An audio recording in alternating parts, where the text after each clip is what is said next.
YouTube!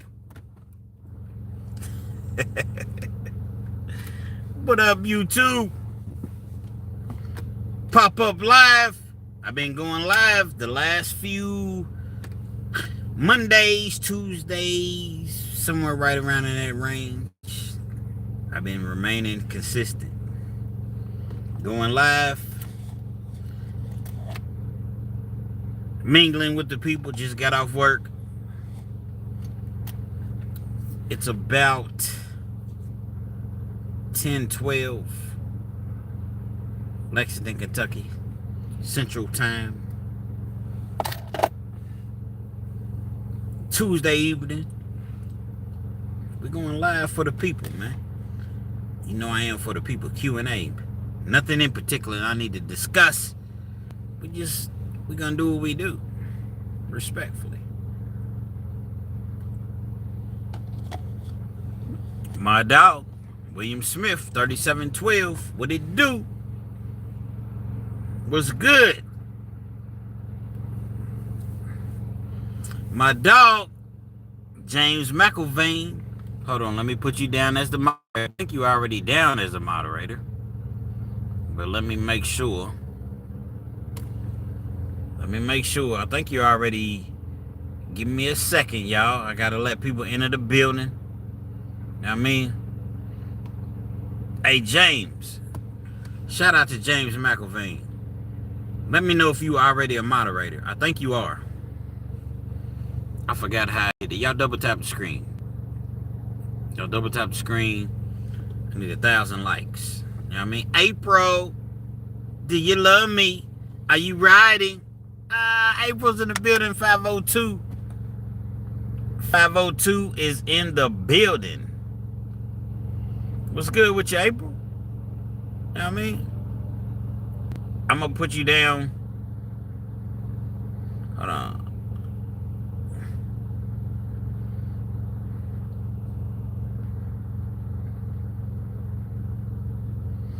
April, I just put you down as a moderator.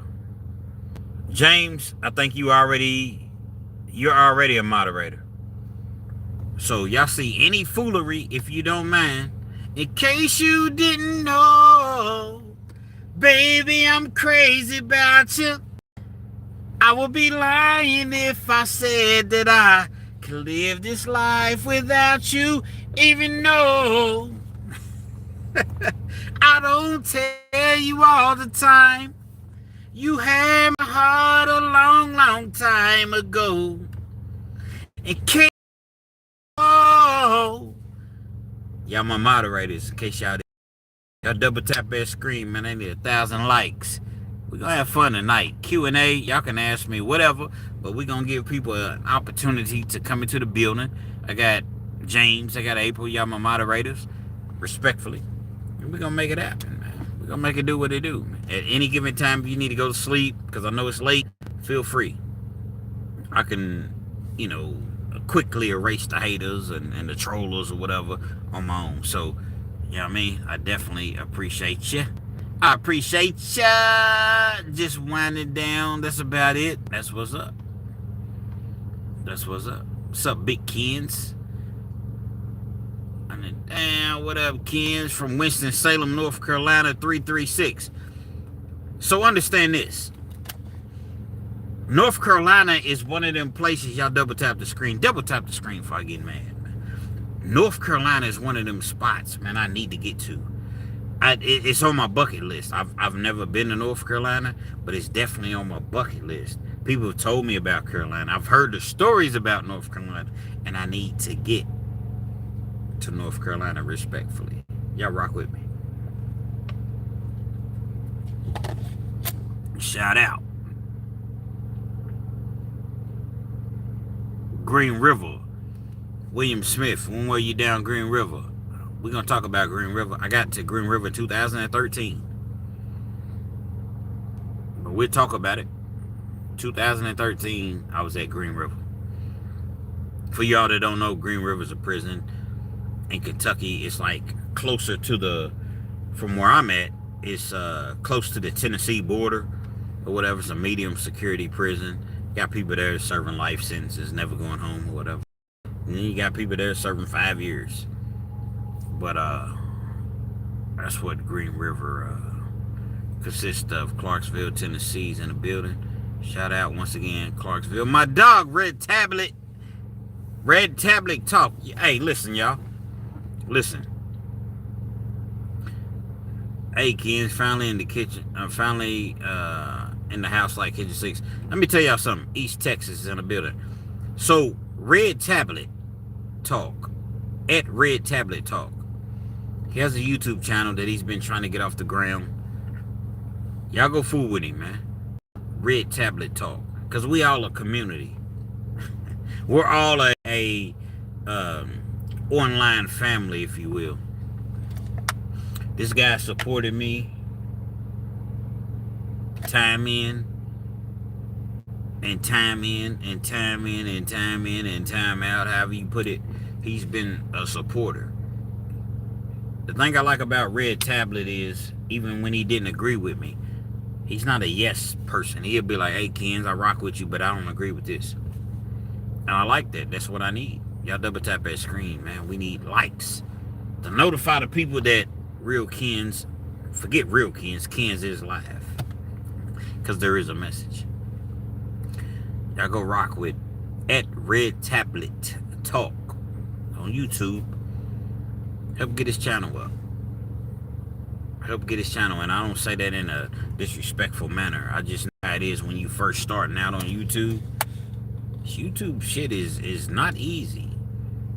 It's not. Don't nobody know who you are. So you have to, if people don't like you, guess what? They're not going to come back to your channel.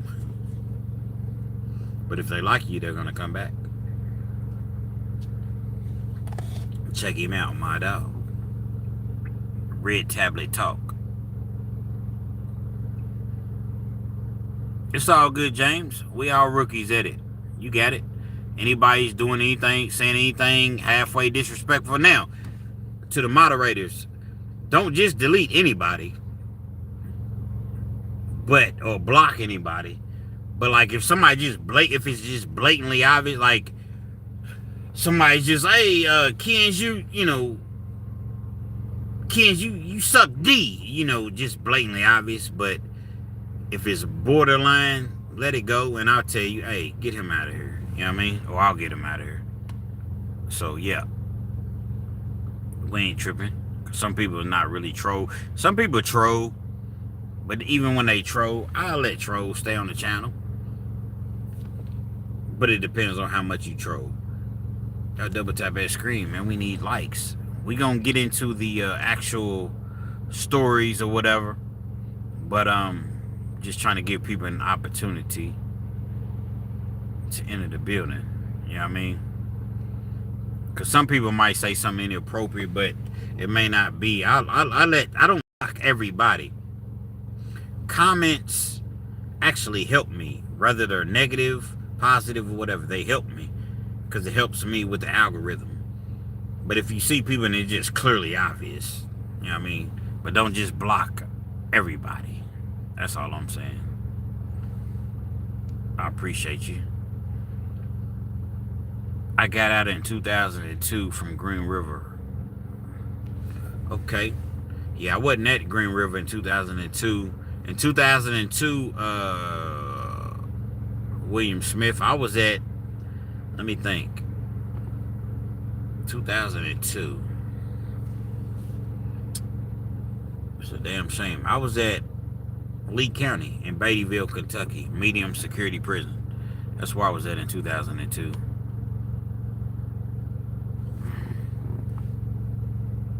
Kenz, Chaz Davis, 2635. What's your thoughts about the inmate that beat the brakes off them two officers? Okay. So, the question that was posed to me, Chaz Davis, 2635, and I talked about it last week, but a lot of people hadn't really seen the video yet because they're just now starting to release the video. For you all that are not familiar, you had an individual by the name of Joseph Hunter. He was in prison in Ohio. I don't know exactly where he was at, but shout out to the whole entire Ohio. I know 513, but I don't know all the area codes. So shout out to Ohio. I think 917. If I'm wrong, I apologize. Nothing but love to Ohio. And so you had a situation where you got an inmate, Joseph Hunter. He's 30. How old is Joseph? I'm going to say he's 38 years old. Has a 32-year sentence. They went in to rob somebody. Somebody ended up getting unalived. Wasn't supposed to be the case. Y'all double tap that screen, or guess what? I'm a committed Joseph Hunter. Respectfully. Y'all see I got the love shades on. Everything's about love, man. What the world needs now is love. They end up getting caught up. Joseph gets 32 years. Been incarcerated since 2000. I want to say this happened in 2000. I could be wrong. 2014-ish. Somewhere right around in that range. Or he's been incarcerated since then. But he's been incarcerated for some years. In his bed. In prison they call it bunks. Rack. I'm in my rack. Minding my business. Not bothering anybody.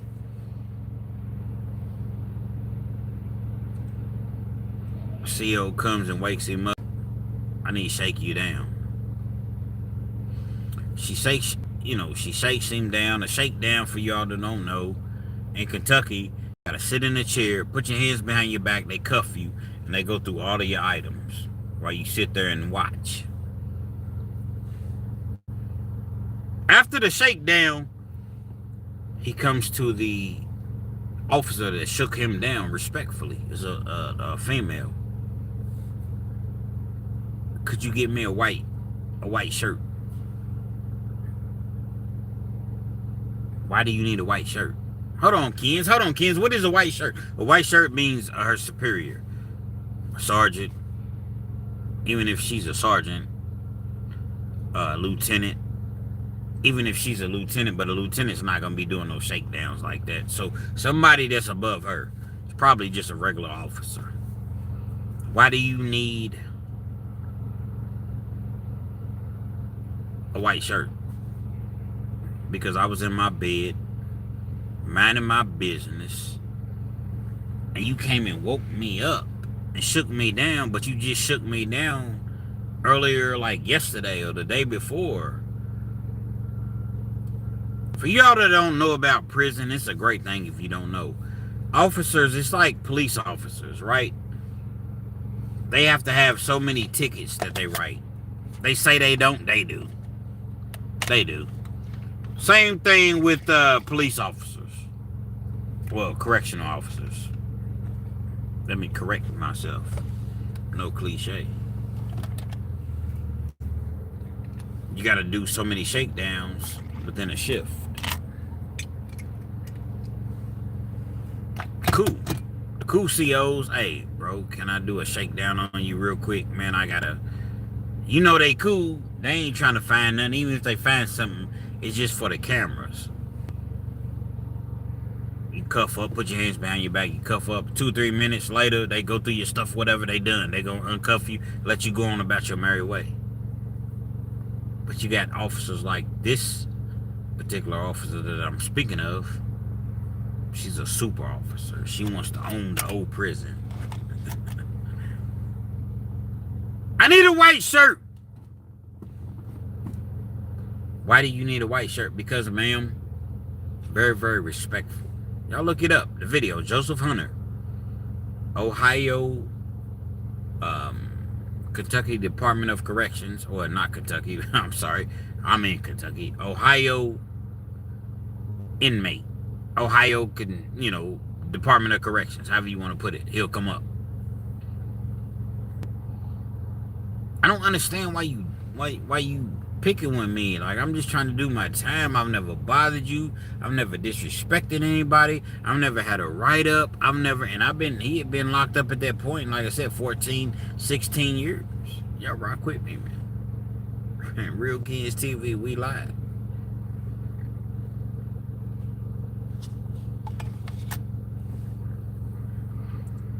She keeps questioning why he needs to see a white shirt. It's a killer. I mean, he didn't necessarily do the crime. He didn't necessarily do the actual shooting. But you may want to watch how you're speaking to this individual that has 32 years. I don't think Ohio has parole like in Kentucky.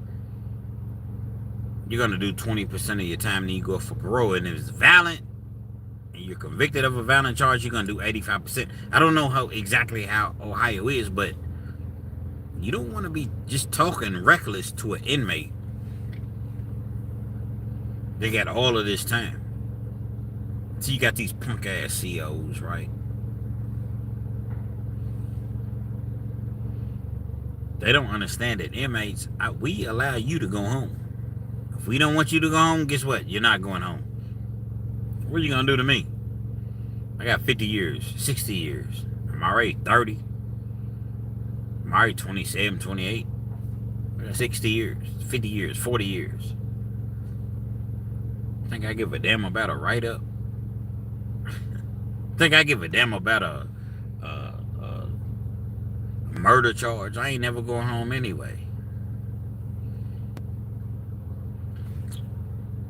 I don't have a disdain for all correctional officers. You there to get your money, go home, take care of your family, cool. But when you there and you're trying to advance, that's even cool. Trying to get promotions, but don't get a promotion based upon how bad you treat inmates, because it might not end well for you. Respectfully, this particular case, it didn't end well for the woman. Not an advocate for putting your hands on a woman, but she asked for it. And again, y'all go check the video out. Joseph Hunter, Ohio, inmate, Department of Corrections.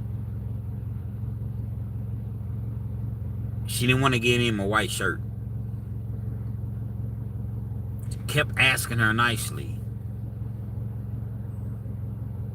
The more polite that he was, the more aggressive that she became. Y'all double tap that screen before I act like Joseph Hunter. Double tap the screen before I act like Joseph Hunter.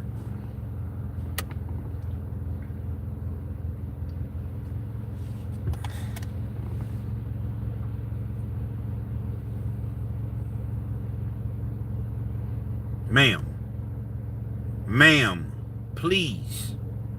I don't want no problems. I don't want no trouble. I don't want no... Shut the fuck up. She gets to cussing at him. Why you cussing at me? Please don't cuss at me. You don't gotta cuss at me. I'm not... He's nowhere even close to her. You're not getting a white shirt. Turn around and walk away. Walk away. But for what, ma'am? I'm just trying to request. This is my right. I can request your superior. She didn't want to do it. She didn't want to do it. I tell you what, since you don't want to adhere to what I'm telling you, cuff up. Means turn around, put your hands behind your back. Hold on, what do you mean? Cuff up, I ain't do nothing. I'm way over here. I don't give a fuck about that red line. If you look at the video, there's a red line on the ground. It's a piece of tape. It's a red tape. I'm not even across the red line. I'm nowhere in remotely close to your circumference. I'm not, you know what I mean? Nowhere near you to where you should feel threatened. she pulls her mace out. That's what these officers are equipped with.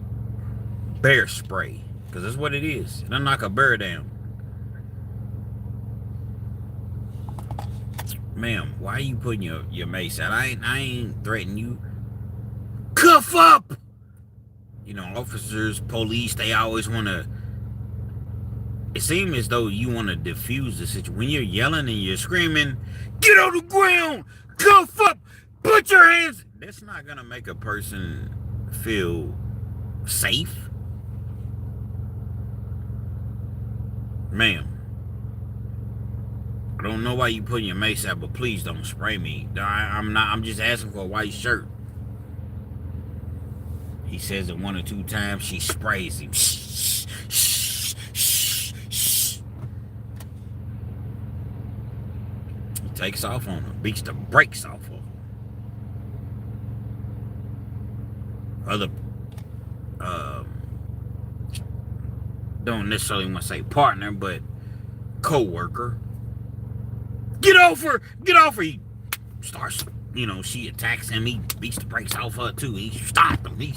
You see in the video, you see his foot. He's stomping him. See, they're gonna edit the video what they put out, right? This happened last March 2025. This is February 2026, but the video is just now coming out. Videos edited the way that they want it to be, make it this inmate just brutally beat down. No, he defended himself.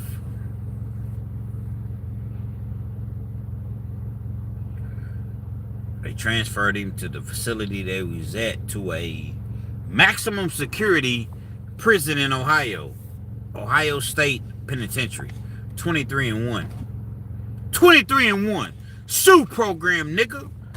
That's what Denzel said, aka Alonzo, in Training Day.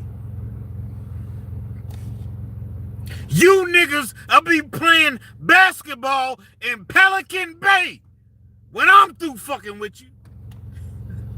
That's where he's at. And I'm not making light of it. I shot him a message. He got back with me 5-6 days later. Thank you, bro. I appreciate you. They got me locked down 23-1, and a lot of times I don't even get my hour of rec. They trying to give him 20 more years. He's already 38. 20 more years on top of the remaining time that he has left. Book him, Dano. He's done. He's going to trial with it in Ohio. I've had several people hit me up. Kenz, how can I send him some money? How can I? Man, $ KENZ 1000. $KENZ 1000. I shot him some money. A couple people shot him some money. Every dime went to him. Trying to start him a GoFundMe, but I need his permission. I don't want to just do it, because that's what they do in the Department of Corrections. Antagonize you. Just keep on and keep on and keep it on, and then when you finally act on it, you're the animal. Fuck the Department of Corrections. And fuck the police. We on some real tonight, and I don't give a fuck if my video don't get monetized. I don't care. I don't do this shit for money. Anyway, fuck them. Now, not all of them, because I got some good people that are part of the police. I got some good ass people, man, that I know and deal with. I only speak about the overzealous individuals, the people that are unfair, you know, and just do things strictly because they can. You know what I mean? Outside of that, fuck them. Fuck them. And I don't even say it respectfully. Fuck them. Richmond's in the building. Let's go through some of these comments, because we're going to get to some more stories. So, my dog, I ain't heard nothing back from him since then. But I'm going to interview him at some point. and he's gonna be able to get his true story out as far as what happened. But we seen what happened, but we gonna get it out, man. Joseph Hunter, y'all send him cash apps in $KNZ1000. Y'all go look the story up, look the video up. Ohio inmate. Every dime goes to Joseph, man. And I told him that, and I meant that. You know what I mean? Let's see what's going on, y'all. So glad y'all joined me tonight. So glad y'all joined me tonight. Real Kenz TV, Richmond. Richmond where? Let me know, Richmond, that you're chiming in from, bro. Because I don't, you know what I mean? No problem, Red Talk Tablet. Or Red Tablet Talk. I always plug you, man. Any opportunity I get. Ace 363. What are we pausing? Hold on, let me see. What are we pausing? Because sometimes things need to be paused. I was born 2002. Well, you really need to listen to me if you was born in 2002. You know what I mean? 216 Cleveland. Hey, at BBE Millie, what's good? You know what I mean? Dennis Rodman, 7083, what's good, bro? Man, I'm cool, man. How you been? I'm cool. How you been? Glad to see you on here. Definitely recognize you. Definitely remember you. How you been? I'm cool. Still trying to get the channel off the ground, man. This YouTube thing is a difficult thing. Like it's I'm not complaining. Some people, I quit complaining. I'm not complaining. It's like an artist trying to get off the ground. You know what I mean? Trying to be a rapper, you trying to be a singer, whatever. Like you have to. There's so many channels that people have to choose from. Man, you just keep grinding. I ain't tripping. My dog, Antonio Walker, Richmond, Virginia. What's good, bro? What's good? You know you my dog.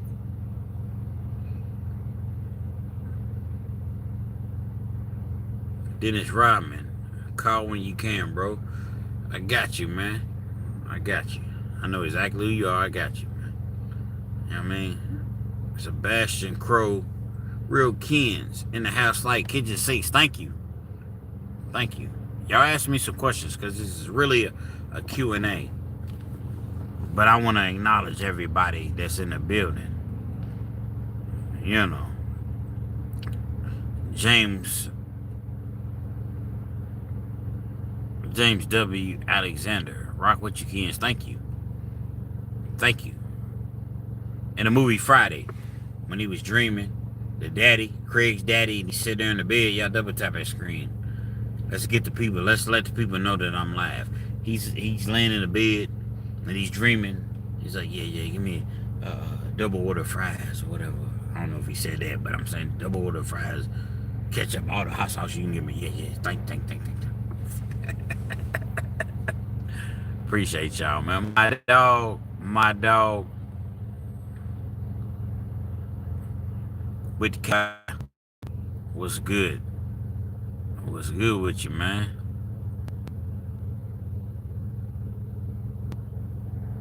Exactly. That CO was crying like a baby. After he put pause on. I mean, you know, these COs, man, they think they really this. See, let me explain. Hold on, because I want to go through my comments, but I'm gonna come back to that. You know what I mean? I'm gonna come back to how COs really think that they really this and that. Cool Cat Wayness. Getting this overtime, you better get that motherfucking overtime. Huh? Get that money. Not money. You better get it. It ain't falling out of the sky. You know what I mean? You better get it. Definitely better get it, man. I appreciate everybody that's chiming in. Dish them shades, bro. Yeah, whatever. Do you want to be dished? Do you want to be, y'all double tap that screen. I appreciate that. I need 1,000 likes, and I'm nowhere near it, but I appreciate the likes that I do have. There is a message. Man, bro, I almost went to jail today. I had to watch Dennis Rodman, 7063. Man, bro, I almost went to jail today. I had to watch one of your videos. Fuck jail, man. Jail ain't shit. Jail ain't shit. You don't want to go to jail, bro. You don't. Because fake blood. Hey, real a racist dude. A fake blood. I'm not a blood. It's just the colors. I work a job. Hourly salary. Wages. Just the colors of. I'm not a blood. Not a Crip. Not a Vice Lord. Not a GD. Not a none of that. No knock to nobody. But that's not what I am. Crab. Hey. Get him out of here, y'all. Oh, I will. I will. There is a message. A lot of times people say, Kenz, why do you do these long videos? I do longer videos, right? Because I'm for the people. If I want to do 12, 13, 14-minute videos all day long, I could do like literally 5, 6 of them. But I like money. But I don't do it for the money. My moderators don't just delete their messages. Delete them so that they can't even respond anymore. Delete them from the channel. Let me see. I'm gonna give you all the game. My dog TB's in the house, Terry Brown, number 6. You know what I mean? My dog. That's my dog for real. And if I don't get to all your comments, because there's so many comments coming in,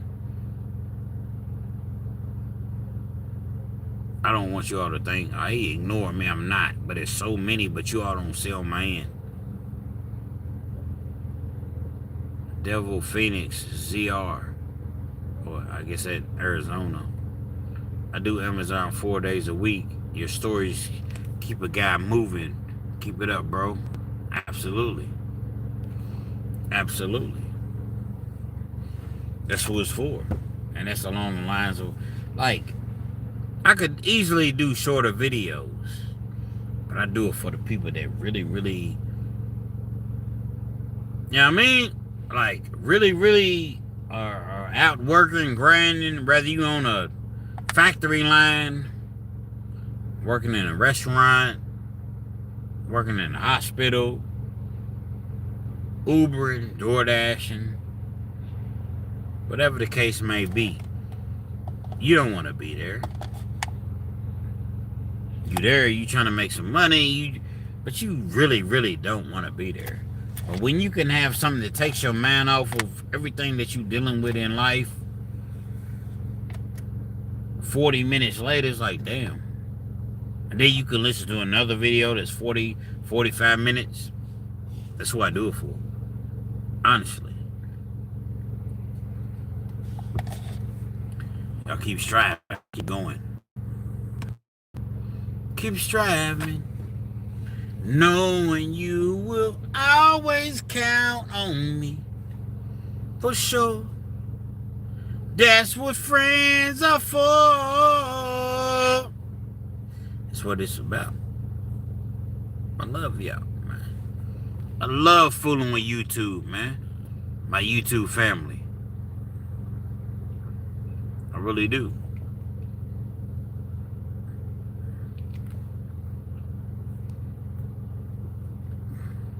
My guy.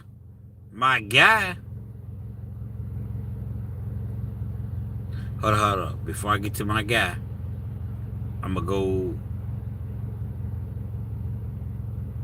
Cool Cat Wayners, your videos just right amount of time, not too short, not too long. Exactly. I ain't trying to hold you on here for 3 hours. Just want to entertain you, but I also want to feed you with this knowledge. And I appreciate y'all fooling with me.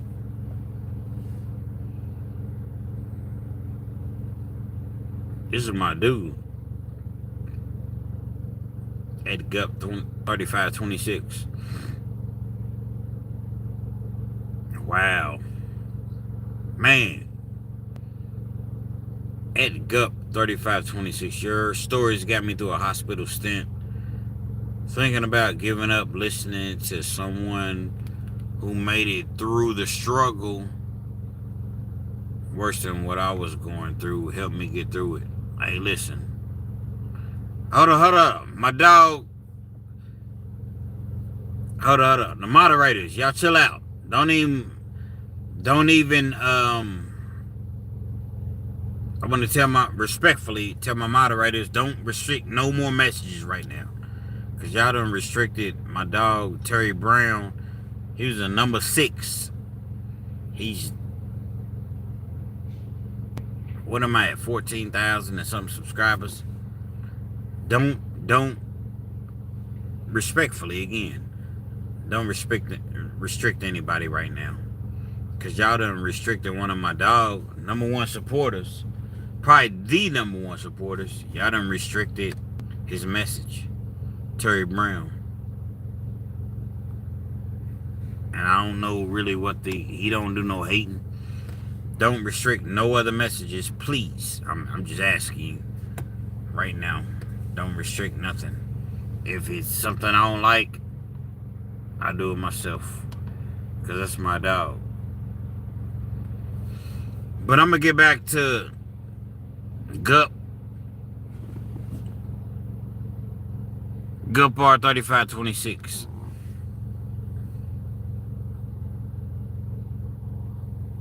In the hospital. Ready to give up. And he listens to me and understands that no, I shouldn't know. The giving up is not the best thing to do. Man, I appreciate that so much. But I appreciate you. Don't give up. Don't give up. Understand that things go wrong in life.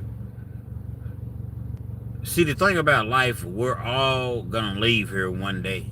All of us. Me, you, him, them, her. We're all gonna leave here one day. But you fight. You continuously just fight. Till there's no more fight in you.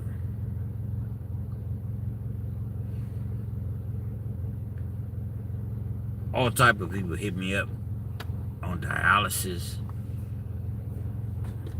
Just people in general that's going through things in life, man, and it's like, wow. But how can you be sad? Because the inevitable is the inevitable for us all. Some of us make it to see 80. Some of us don't make it to see 15.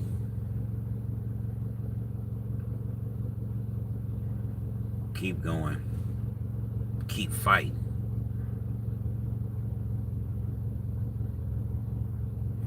Keep believing in your higher power. If you don't start to believe in your higher power, whoever that may be,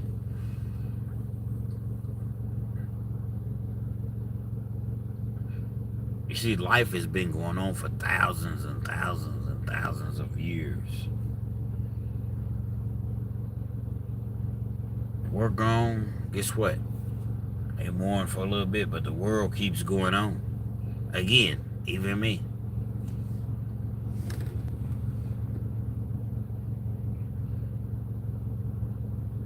Keep striving. Real Kids TV. Don't give up. Don't give up.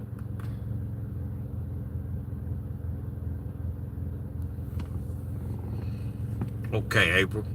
That's what's up. I appreciate you. Because that is my dog. That's my dog. Number 6, TB. TB, we all we get. And New Jack City, we all we get.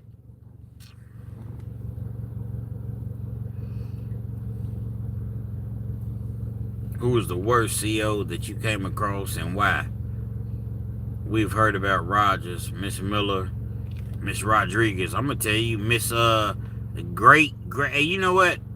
At Chaz Davis 2635, and I know you really been rocking with me because, as evidence would suggest, clearly been listening to my story. One of the worst COs, the worst CO was it's a lot of them. Let me think. Let me. It's been a lot of years, since I've been in prison.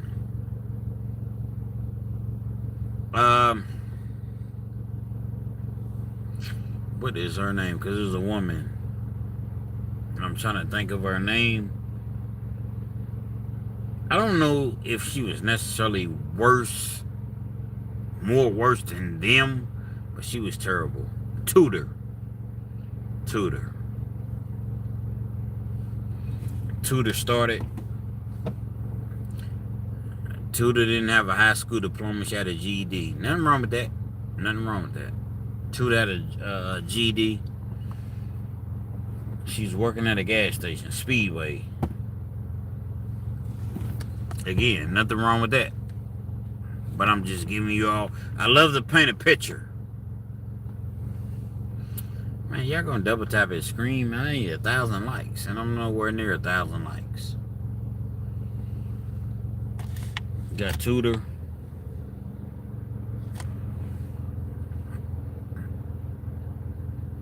Initially, when she started at the prison, I didn't know this. I found out about it later. She tells the lieutenant, I'm here to get your job. I want your job.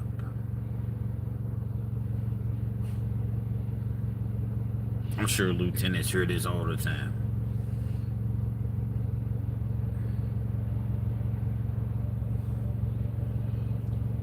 She starts on the yard. When you first come to prison, they give you a handbook. I don't know how many pages it is. Just guessing, maybe 60 pages, 50, 60, 70 pages. I don't know. She read this handbook front and back to front.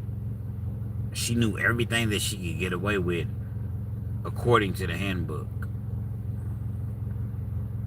And she came in writing dudes up, talking crazy to people based upon the handbook.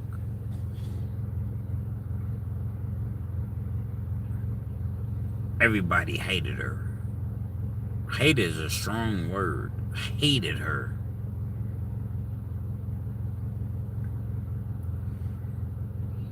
Anytime she would work the unit, she's gonna get 5, 6, 7, 10 write-ups. Thing you all don't understand about prison is like a regular job. If you work at a job, right, you deem yourself as a compliant employee. You don't break any rules. But there's always a rule that you can break. And if it's a motherfucker over your shoulder like Tudor that can write you up, they will. That's how it is in prison. Tudor, probably the worst CO, even over Rogers. You see, Rogers was a dude.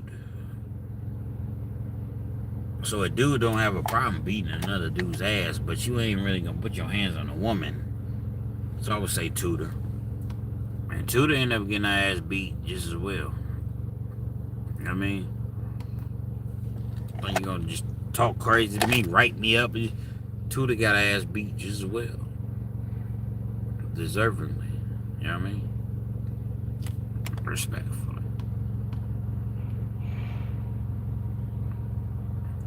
What it do? Q&A. Ask me anything you want to ask me. Damn, TB, you in the ICU with your moms? Been there. Pray for you, bro. Been there, definitely, man. Love you, bro. Y'all shouldn't, prayer. Shout out to TB's moms, man. The ICU. TB's in Arkansas. Been there. Man, I hate to hear that. But guess what? Ain't nothing we can do about it. We just gonna pray it through. And prayerfully it should be okay. TB, number 6. My number 6 subscriber since I started my channel, man.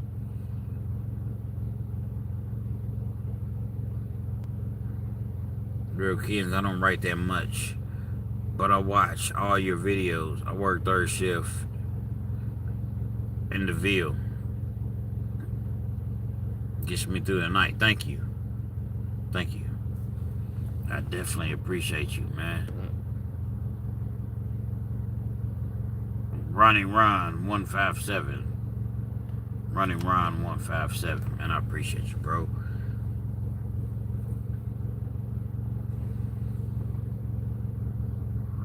Just going through the comments at this point.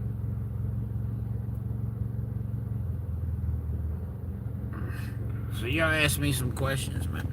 Like I said, it's Q&A.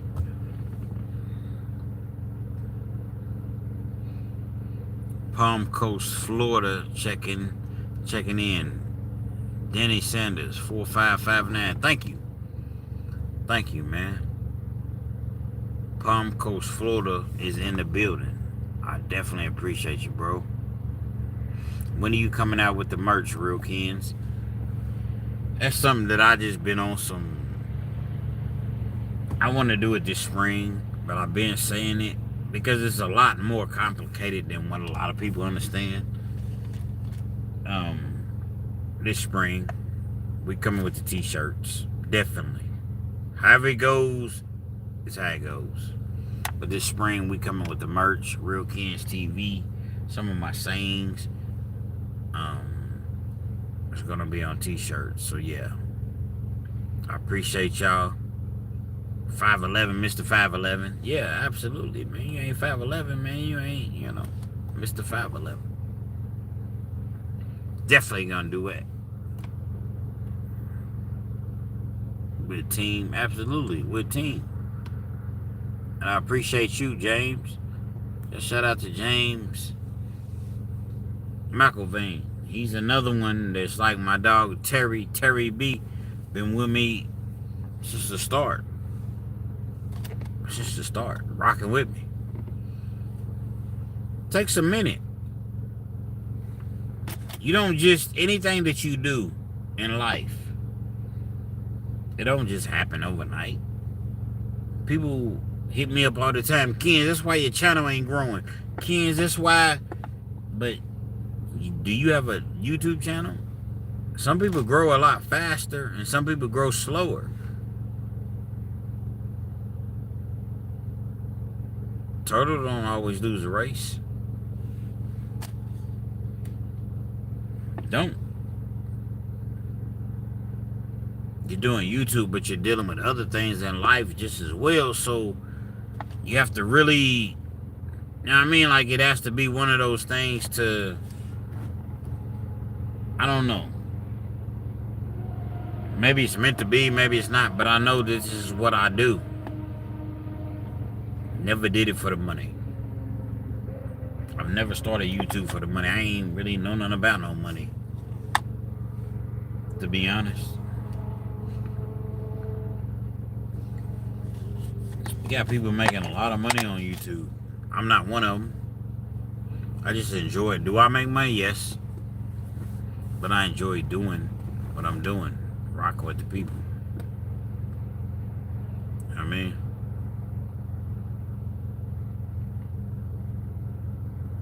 Keith Glover 6774. Kenz. Excuse me, y'all.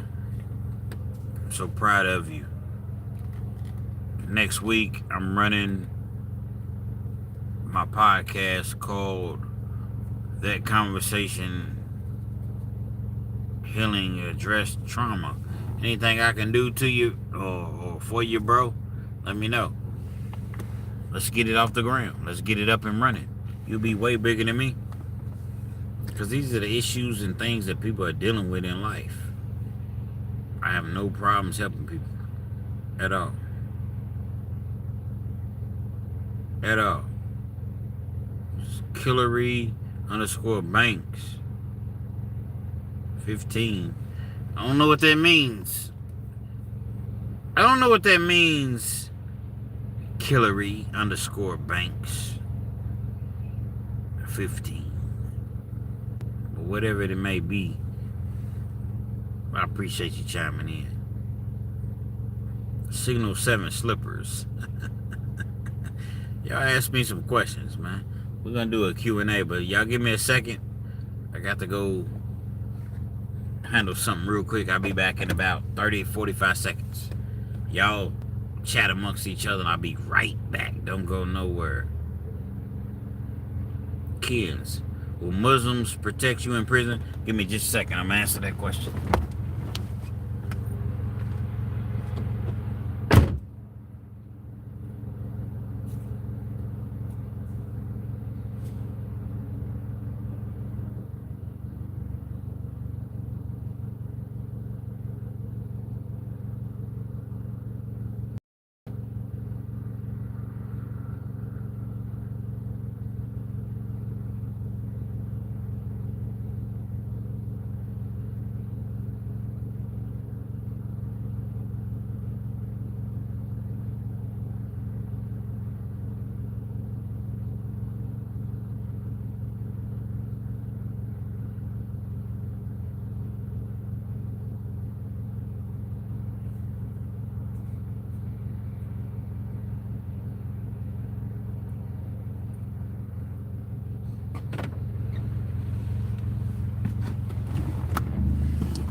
All right. Let me put my little hand sanitizer on. You know what I mean? Sometimes when you do these long lives, man, you got to take you a break. But I got the hand sanitizer.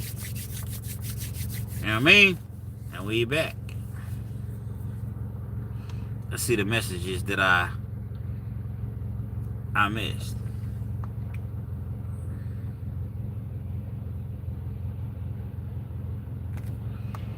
Okay, so would Muslims protect you in prison? Yeah.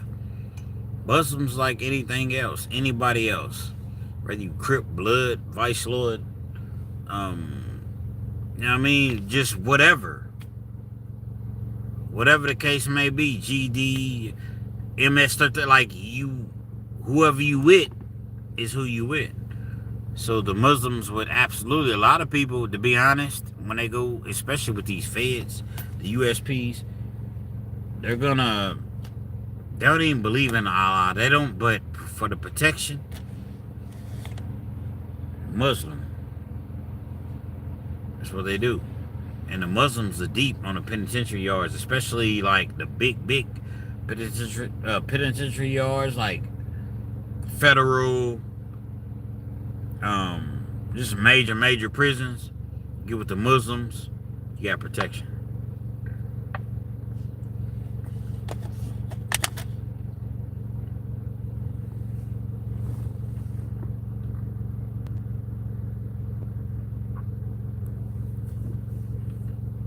I know you and Fleece gonna hook up and do an interview. Yeah, we are. Me and Big Lee. Big Lee, okay, so Fleece Johnson. Big Lee is his manager. We got a couple little skits or whatever, interview. We gonna do it. It's gonna happen when it's gonna happen. I don't press it. He don't have. Fleece is making a lot of money right now. Fleece is making a lot of money right now doing interviews and doing movie roles, and so I don't attempt to interrupt that. You know what I mean? But at some point it's gonna happen. We haven't talked probably within the last couple of months, like on a regular basis, but I can call Big Lee right now I call Jay Williams right now. I call Dante from the Dante Show Network right now. Like, these dudes are major dudes in the pod, not necessarily podcast, but YouTube game. But I don't do that. I'm trying to make my own way. But yeah, we're definitely gonna do some interviews. You know what I mean? That's my dog, Big Lee, Fleece Johnson. A lot of people think Fleece Johnson because they heard what he said, but they don't really know the real about this situation. If I want you, I'm gonna have you. Fleece, that was just a ploy for TV. Been in the hole so many years, we're gonna let you out of the hole early. We're gonna do this, we're gonna do that. So Fleece said that. You know what I mean? Just to scare the youngsters and, you know, scare straight program type of ordeal. So everybody's looking at Fleece like, oh, he's a rapist. But you all don't really know the real. And he hasn't been on a major platform to really explain, because people like Vlad TV won't give him a shot. But Vlad will interview Sammy the Bull. Sammy the Bull killed, admittingly, 30-something people. But when it comes to Fleece Johnson, I'm not going to give him a shot. Shout out to Hustle Spirit 502, Fleece Johnson, featuring Big Lee. It's not what a lot of people think.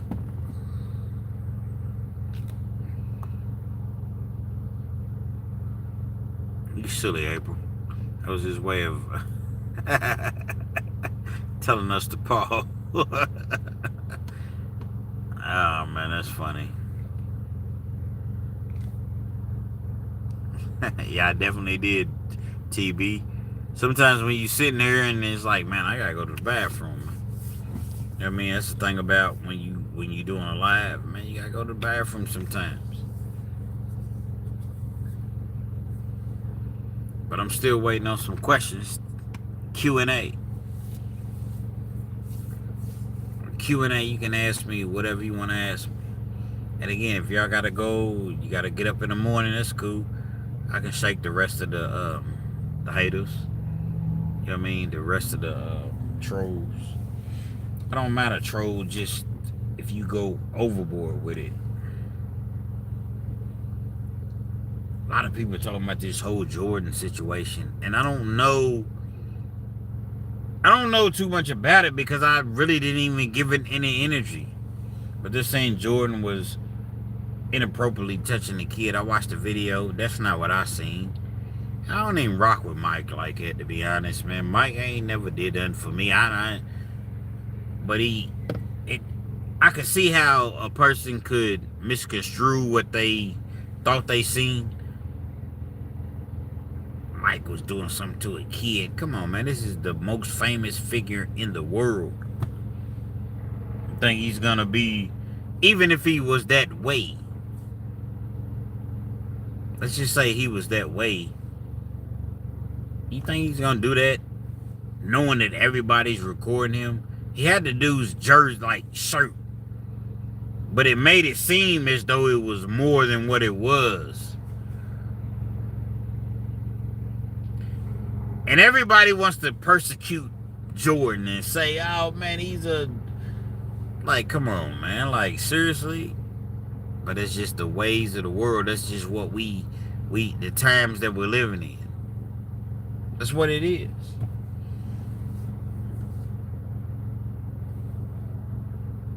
When you look at a major figure as a Michael Jordan, LeBron James, Tiger Woods, I'm not talking about any and everybody famous. I'm talking about like the famous of the famous, Kobe Bryant, when he was still here.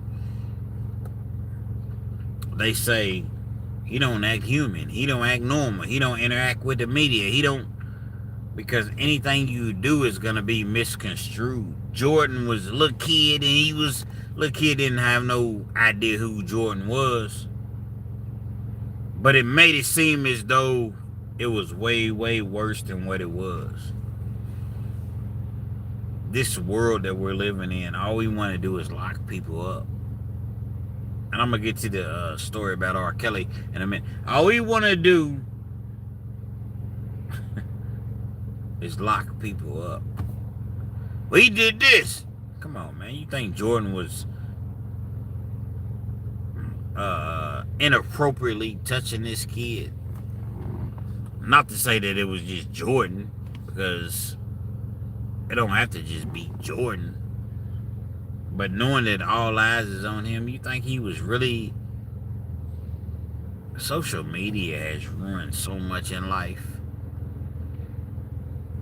Relationships, friendships, business, like social media, because people will see you and record you and you don't even know it, and it's not anything even like that. But the camera show, no, it's like that. It's like that. It's messed up, man. I don't even really rock with Jordan like that again. But come on, man, let it go. Let it go. It's not that deep. It's not that big of a story. But again, when you have a YouTube channel, podcast, or whatever, you see this sort of material, you are able to get paid based upon your views. That's what it all amounts to. I know all about it. That's what it amounts to. Chaz Davis, 2635. I was watching Locked Up the other day. That was the dude that had SEX charges. How long do you think he could have them papers in jail, prison? How would he last in general population? It depends. Great question. It depends. And I'm glad you asked me, because it's Q&A. Ask me whatever you want to ask me.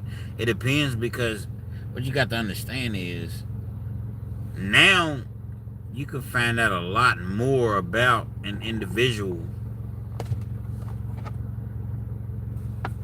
because paperwork is so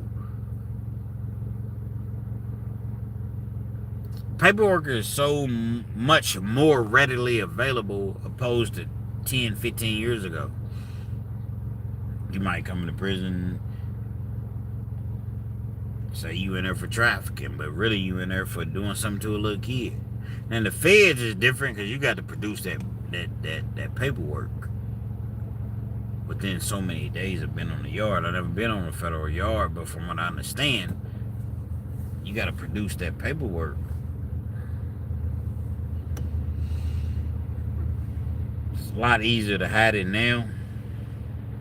But if you did something to a kid, in the major scheme of things, and the peoples find out, they're going to do something to you.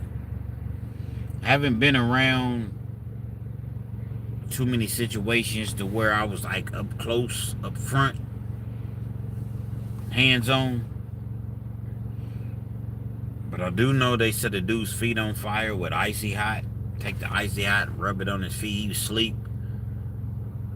I know matches and lighters in prison.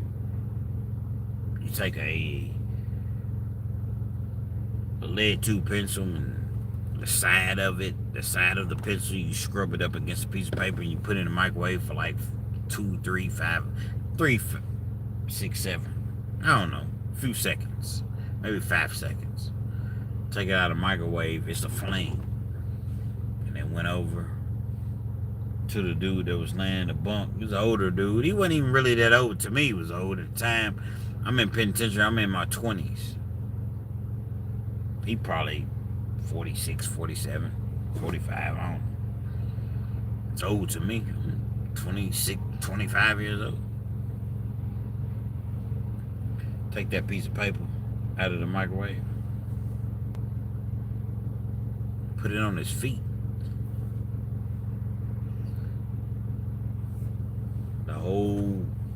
It goes into flames. Why? Why would they do that to somebody? Because he was an offender.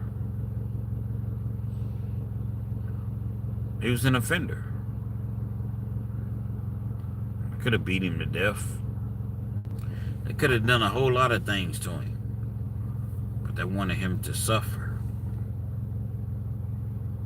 Caught his feet on fire. It was my first time in prison. I hadn't even been there that long.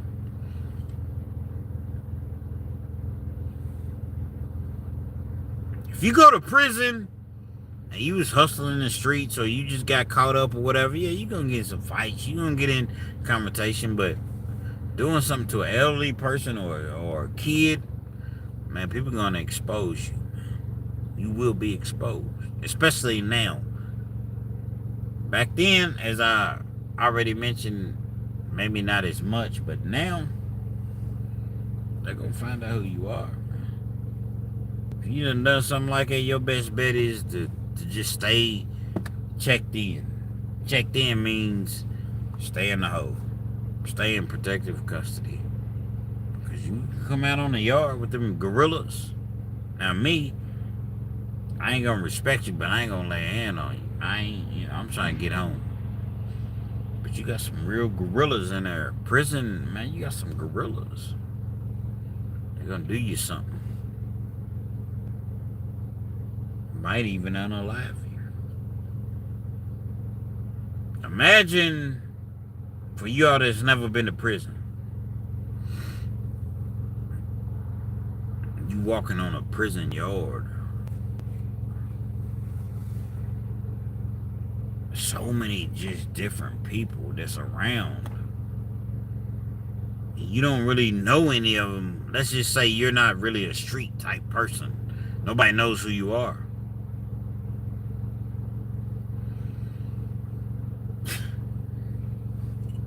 Like, people are looking. They're watching. Easy bait. They call you a fish. And they coming for you. Coming for you. Stay out of prison, man. If you really, really think about it, if you do something to somebody else, right, you're going to get more time. It ain't like they saying, well, you know what? He's in prison, and no. They're going to give you more time if they can. You going there with a 10-year sentence. Fleece Johnson talked about this. 10-year sentence, end up doing 40 years. Dog eat dog in prison. Dog eat dog. Stay out there. Stay out here. Because if you don't, you're going to deal with that.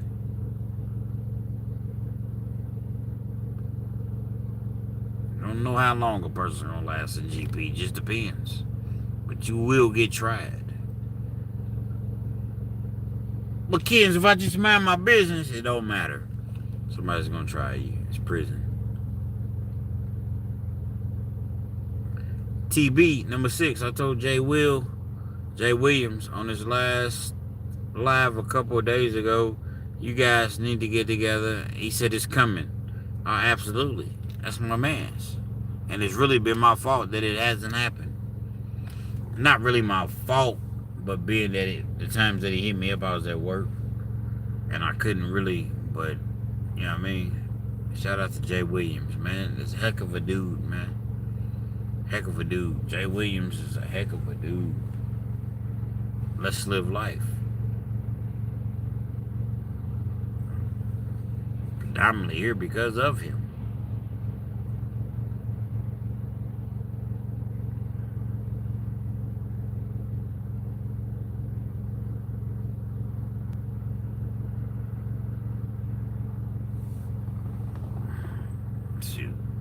Comments. Ronnie 6157. The race team came out and said he was getting ice out of the boy shorts. I don't know. Shirts. I don't know what that means. This is the first time I'm hearing about Jordan. Oh, you're talking about Jordan. I'm talking about Jordan. Yeah, I ain't really no advocate for Jordan, really, in the major scheme of things. Fuck Jordan, but I don't think he did anything wrong. Whatever it is, what it is, man. Kenz, you know I respect the hell out of you, my guy. But I don't mess with Jordan, and I'm from Chicago. Dennis Rodman was always better than him to me.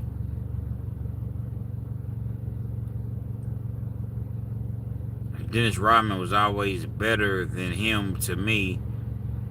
And Dennis Rodman is my GOAT. Listen, I respect your opinion, but Dennis Rodman is not better than Michael Jordan. Period. It's not even a... Come on, bro. Let's not be ridiculous. Lynetta, Brazil, what it do? How you doing? How you doing? You know what I mean? Jordan is okay with me, but I'm Kobe. Listening to Kenz the first time I'm hearing about it. Listen, you know, everybody has an opinion. Love Jay Williams. Absolutely, I do too. How are you? Jackie already. Jackie, how you doing, Jackie? How you doing? I'm well. How you doing? What up, Kenz? Brazil's in the building. I ain't doing nothing. How you doing? Get at me. Keep playing, get at me.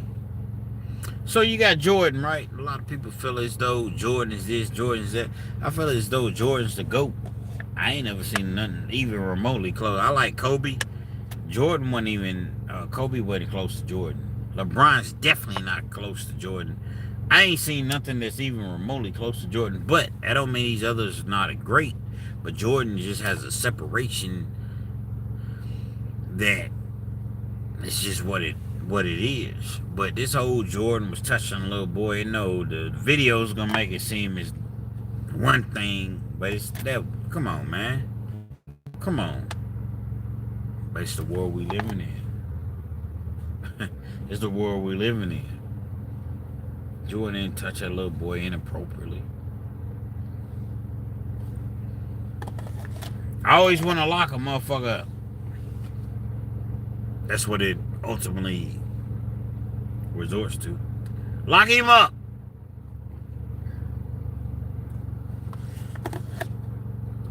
People get so upset when I talk about P. Diddy. I lose subscribers when I talk about P. Diddy. But guess what? I'm going to talk about whatever I want to talk about. Because when I first built this channel, I didn't have 0 subscribers. None.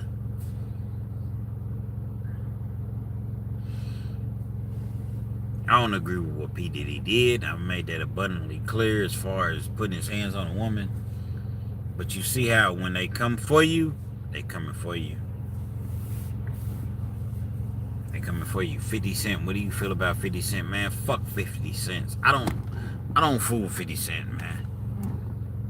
In no capacity.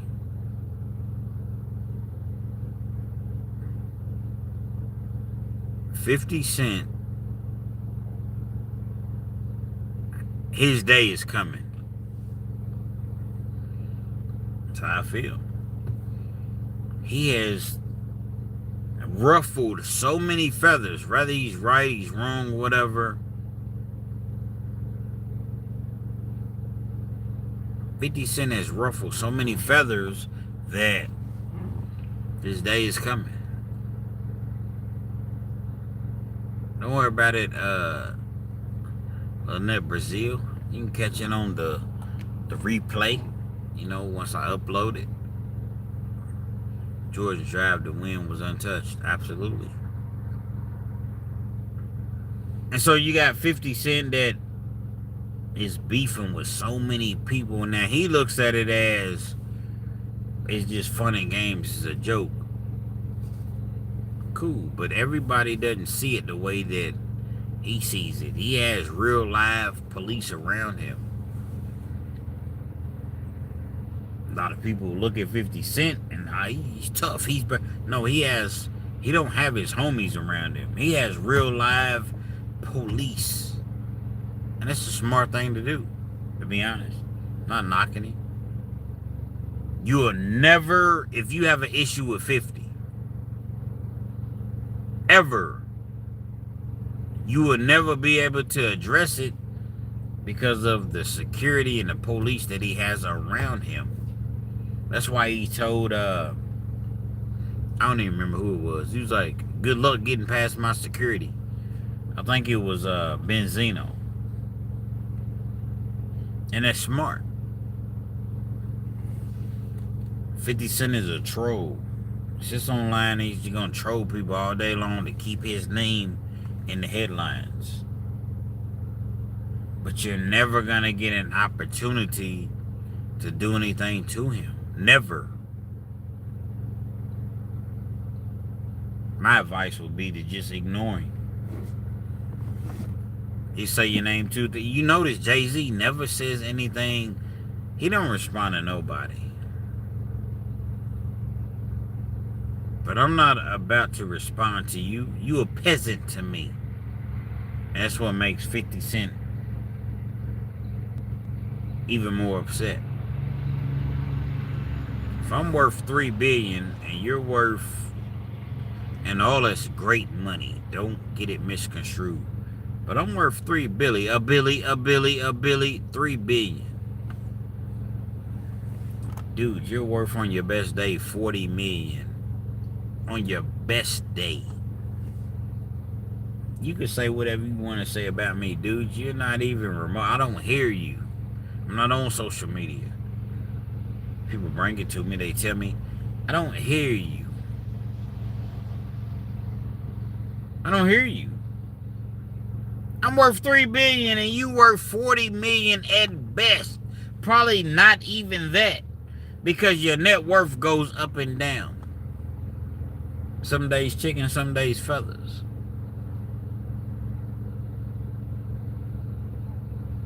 Guess what? We're going to cut my net worth in half. And we're going to double your net worth. Instead of being worth $3 billion, I'm worth $1.5 billion.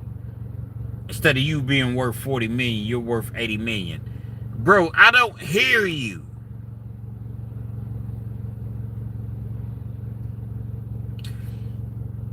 That makes an individual really, really feel some type of way because he knows 50 knows that Jay-Z sees some of his comments or whatever, but he never responds. You're not even, you the little man. Now to us, if you worth 20 million, 30 million, you a heck of a dude. But with the P. Diddy's and the Jay-Z, bro, you a little man's. Again, to us, you're a major figure. But to the P. Diddy's and the Jay-Z, you is a little man's. We don't even know. Because what are you going to do? You'll never be able to, same way you got security, I got security. You'll never be able to touch me, get close to me. So you just talking. You're trying to get media. These dudes are so large, they don't have to do the Instagrams and you know, they don't have to do that.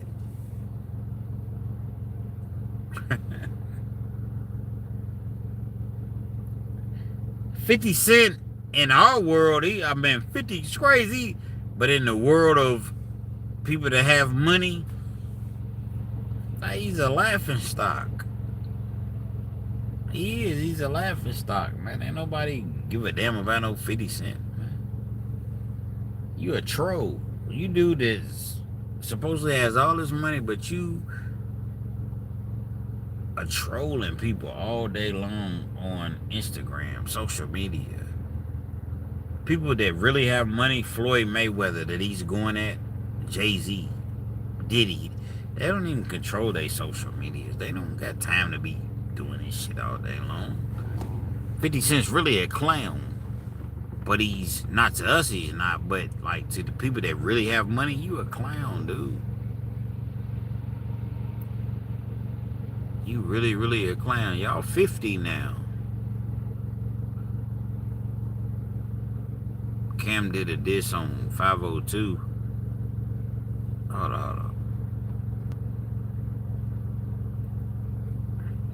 Then that Brazil said Cam did a diss on 502. I don't remember. I don't either. I never heard of that.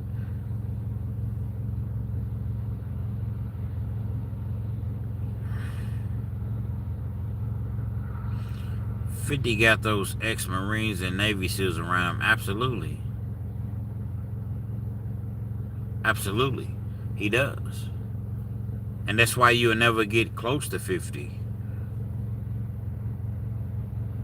You'll never get close to 50 because I want to shout the name out. Ronnie Ron 6157 states you'll never get close to him. That's why he does and says what he wants to say. My thing is people still fall for it. 50's tough. 50's. If 50 say something about me right now, right? Hypothetically speaking. And I say, nah, I'm about to go take a look at 50. I would never be able to do it. Why?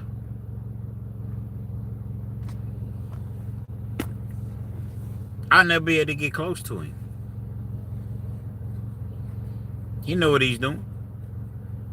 This guy came up with a whole documentary on P. Diddy. Why that man was facing the most tumultuous times of his life. That's rat shit. A lot of people say 50 was behind it, allegedly. I don't know.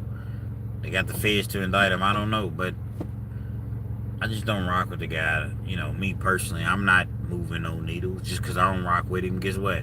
I don't have no hell of a following like that. I love you all. Don't get me wrong, but I don't have millions of people that just 50 to me is he's a hater. He's a clown. A lot of people want to say, well, he's miserable. I don't know if he's miserable or not. He might not be miserable, but he's a clown. Baby's mama was rocking with Diddy. You got mad. And you went to the police. But you supposed to be a gangster rapper, man. It's just my, Kenz, why you don't do celebrity? Because I don't want to be talking. Because you never know. What if I blow up and I got to run across 50? Well, I'm not worried about running across him because he got Navy SEALs and police officers or whatever. But I'm saying, I just watch what I say. That's why I don't really do the whole celebrity gossiping. My channel could be probably way bigger than what it is, but I don't need to use another person's name or fame or downfall, whatever, I want to come up on my own just because people say, you know what? I want to see and then hear what real Kenz got to talk about. I don't want to be talking about no celebrities. I do it every once in a while, but it's not what I do. I mean, real Kenz TV. 50 Cent is major rich. When you get that rich, you have everything. When you get that rich, you have everything that you want. There's only so many houses you can have. Only so many cars you can have and drive.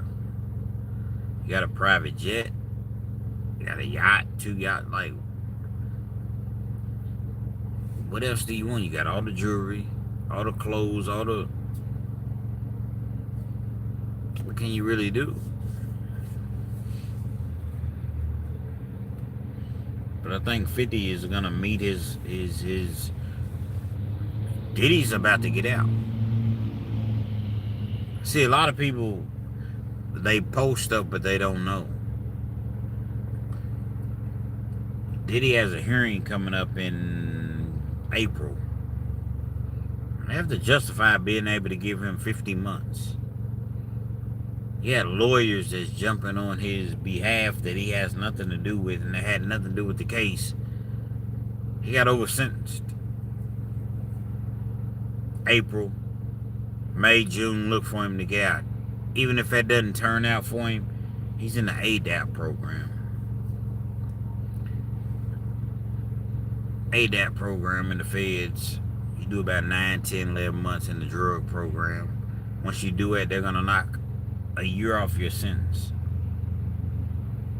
Worst case scenario, say the judge it doesn't go in his favor and he has to, he doesn't get resentenced in the 50-month stands that he got.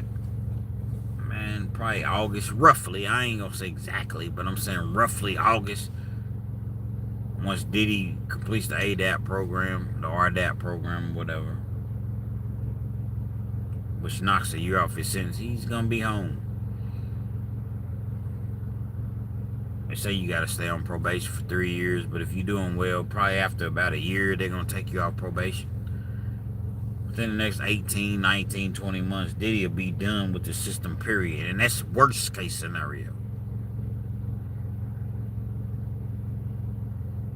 50 Cent is out here really acting like he can't be touched. That man will be unalived at some point. There's too many enemies. And they're not gonna know who to point the finger at. They won't know. He's ruffled so many feathers. So many feathers. They won't know. Black people don't speak English in my country. I don't. What do you want me to say? I don't know. Kenz, I shot you 2 different text messages regarding Cameron, this and 50.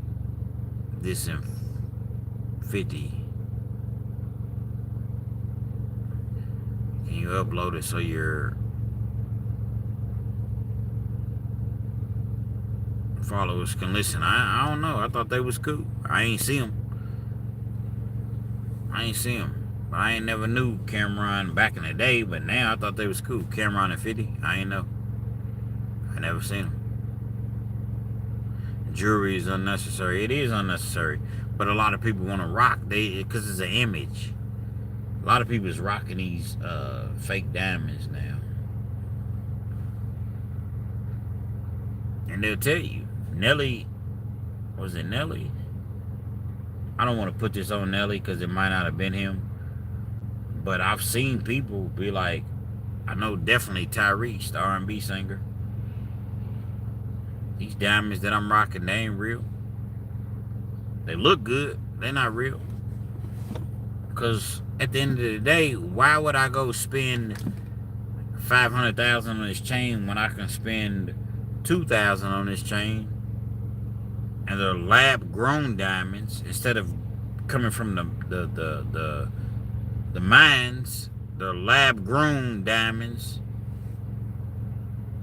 Why would I, you know what I mean, spend all of this money on some jewelry that looks exactly the same?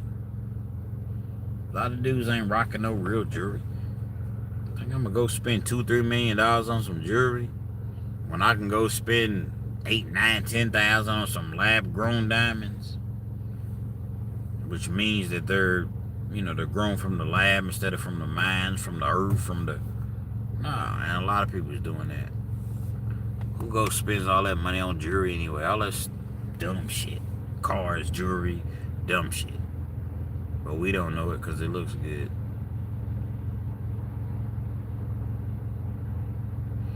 They may have drones flying over the location 50's in. I mean, unless I missed something, what does that mean? Drones everywhere. You know what I mean? And jury's unnecessary.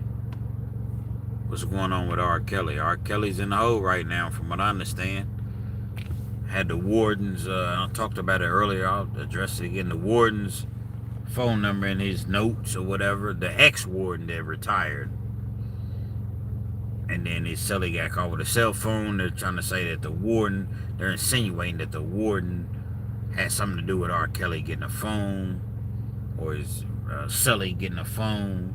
So he's locked up until further notice, from what I understand. I thought about hitting him up, man, but you don't know me. And plus, I ain't no D chaser anyway. I don't give a damn about you being no celebrity. Real nigga. Locked up 11 calendars. I look like chasing a motherfucker down and shit. You know what I mean? But yeah, R. Kelly, from what I hear, he's in the hole. And that's what they do in prison. They'll lock you down, and they'll say you locked down until further notice. pending investigation. That's what they do. And can't nobody do nothing about it. Nothing. Chad Johnson, jury is fake. Yeah, he didn't tell you. My jury's fake. Look at these lab diamonds. Again, they look good. They look good. But why would I, again, you know my name's Chad Johnson. Why did I go spend $500,000 on some jewelry when I could spend $3,000, $4,000, $5,000 on some jewelry and look exactly the same? You still gonna think it's real. I'ma still look good. Dudes ain't buying no real jewelry. Plus, who does that anyway? Your white, rich, wealthy people, you would never even know that they wealthy. They ain't got no jewelry on. They ain't got no diamonds in their ear. They ain't driving no $500,000 Rolls. They might jump in the truck.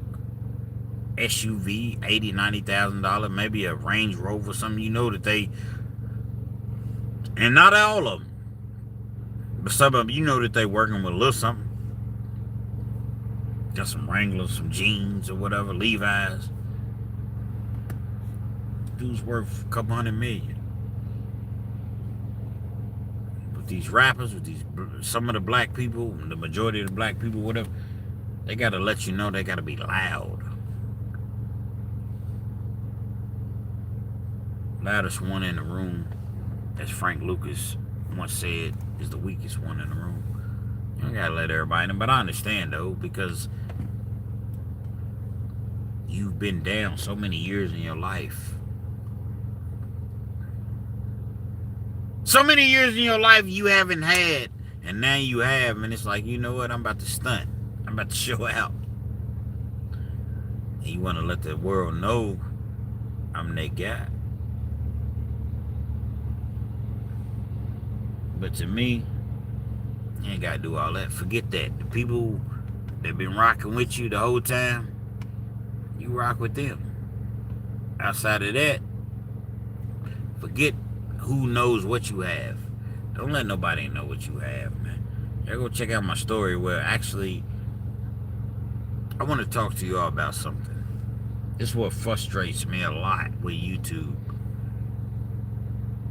I've been trying to upload this video for like 8 hours. It's right now where I'm at.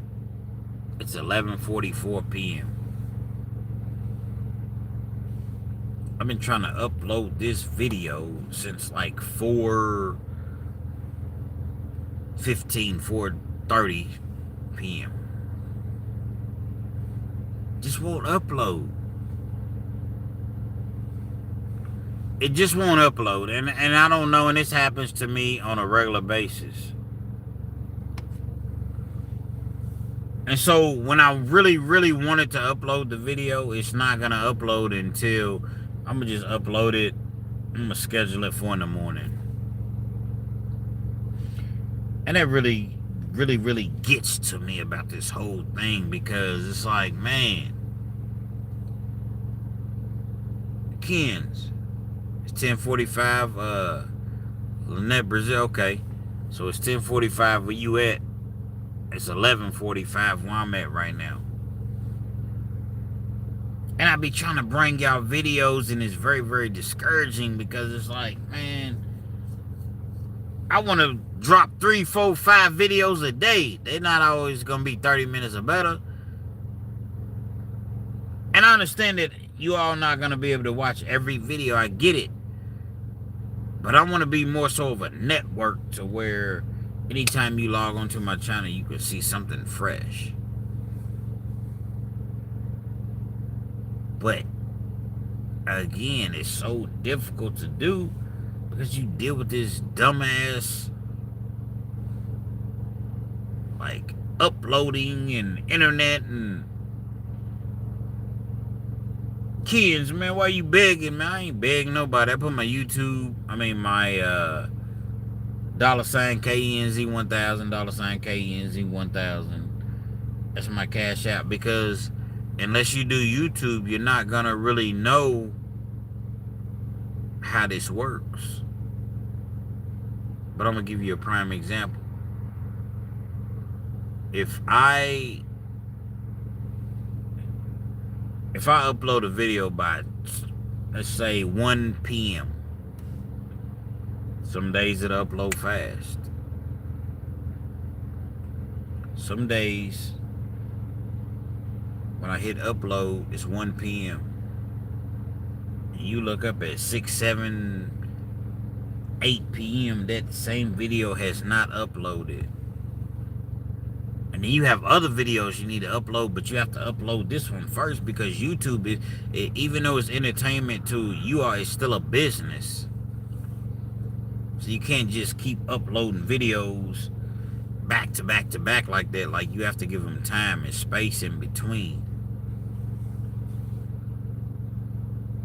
I've been trying to upload this video since 1 p.m. and it may not upload until 2, 3 o'clock in the morning. By the time it uploads, ain't nobody up. So I say, okay, I learned my lesson from the last time. I'm going to schedule it for the next day, 9, 10 o'clock in the morning. Everybody tells me how great my channel is, how much they love listening to me. But it's like YouTube is not putting me in front of enough people to see who real Kenz is. And that's how it be, and it's so frustrating. I guess if you're in the house with a strong Wi-Fi and you're uploading every day at the same time, like, I guess. But when I have a job, I'm moving around, so a lot of my videos are not really coming to you all at the time that I want them to. And it's messed up. But you can't cry about it. You just keep it moving. Just keep it moving. That's what I do. One day, the turtle don't always lose the race. That's what I always say. The turtle don't always lose the race. But you best believe I be uploading. I want y'all to rock with me. I rock with y'all. I need y'all to start sharing my videos more. Interacting. I'm not saying that you all don't already do those things. But it's the only way to get my channel on the platform. Because I see other channels. And you try not to pay attention to what other people's doing. But they picking up subscribers, 2,000 and 3,000 subscribers every couple weeks. And it's just like, why is my channel moving so slow? I don't know. I'll put the work in. People tell me they rock with me. I don't know. So I need you all, if you don't mind, anytime I drop a video, like it, comment, and share it. Share it. People need to hear the message that I'm putting out, because there is a message. Teamwork makes the dream work. You know what I mean? It's just what it is.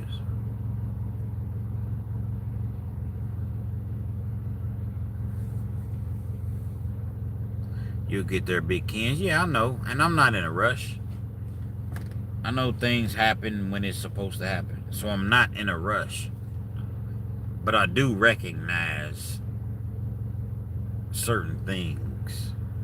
I do recognize that I should be way, way further along than what I am. So I need you all. It's not you all's fault, responsibility. I'm not trying to shame you into anything.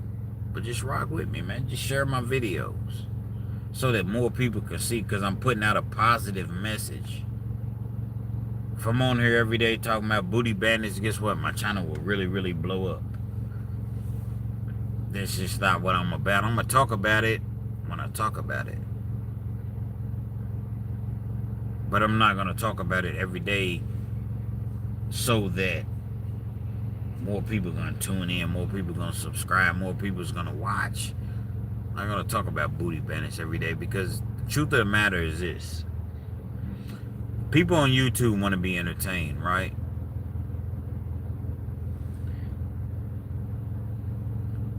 Really don't care about if it's the truth or if it's not the truth.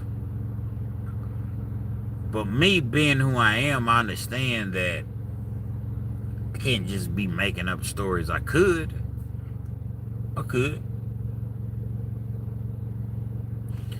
But it does me no solace. There's no justification. There's no... I could easily be talking about booty bandit, booty bandit, booty bandit. And my channel would probably be way, way up here. But the truth of the matter is, when I was incarcerated, I did 11 years. 11 calendars. Not all at once, but total I did 11 years. You only run across so many booty bandits. There's only so many prison stories that you can tell. But what happens is when these YouTubers start seeing these checks roll in, just imagine. I want y'all to really, really rock with me for a second, man. You got a job. You making whatever you make at your job, you know, paying your bills, living your life. But you got a YouTube channel. And you get to talking about these booty bandits when you was locked up or whatever. Some people do it and they ain't even locked up. Never been locked up. And you're making an extra $6,000, $7,000, $8,000 a month. On top of your job, $6,000, $7,000, $8,000 a month. $4,000 a month.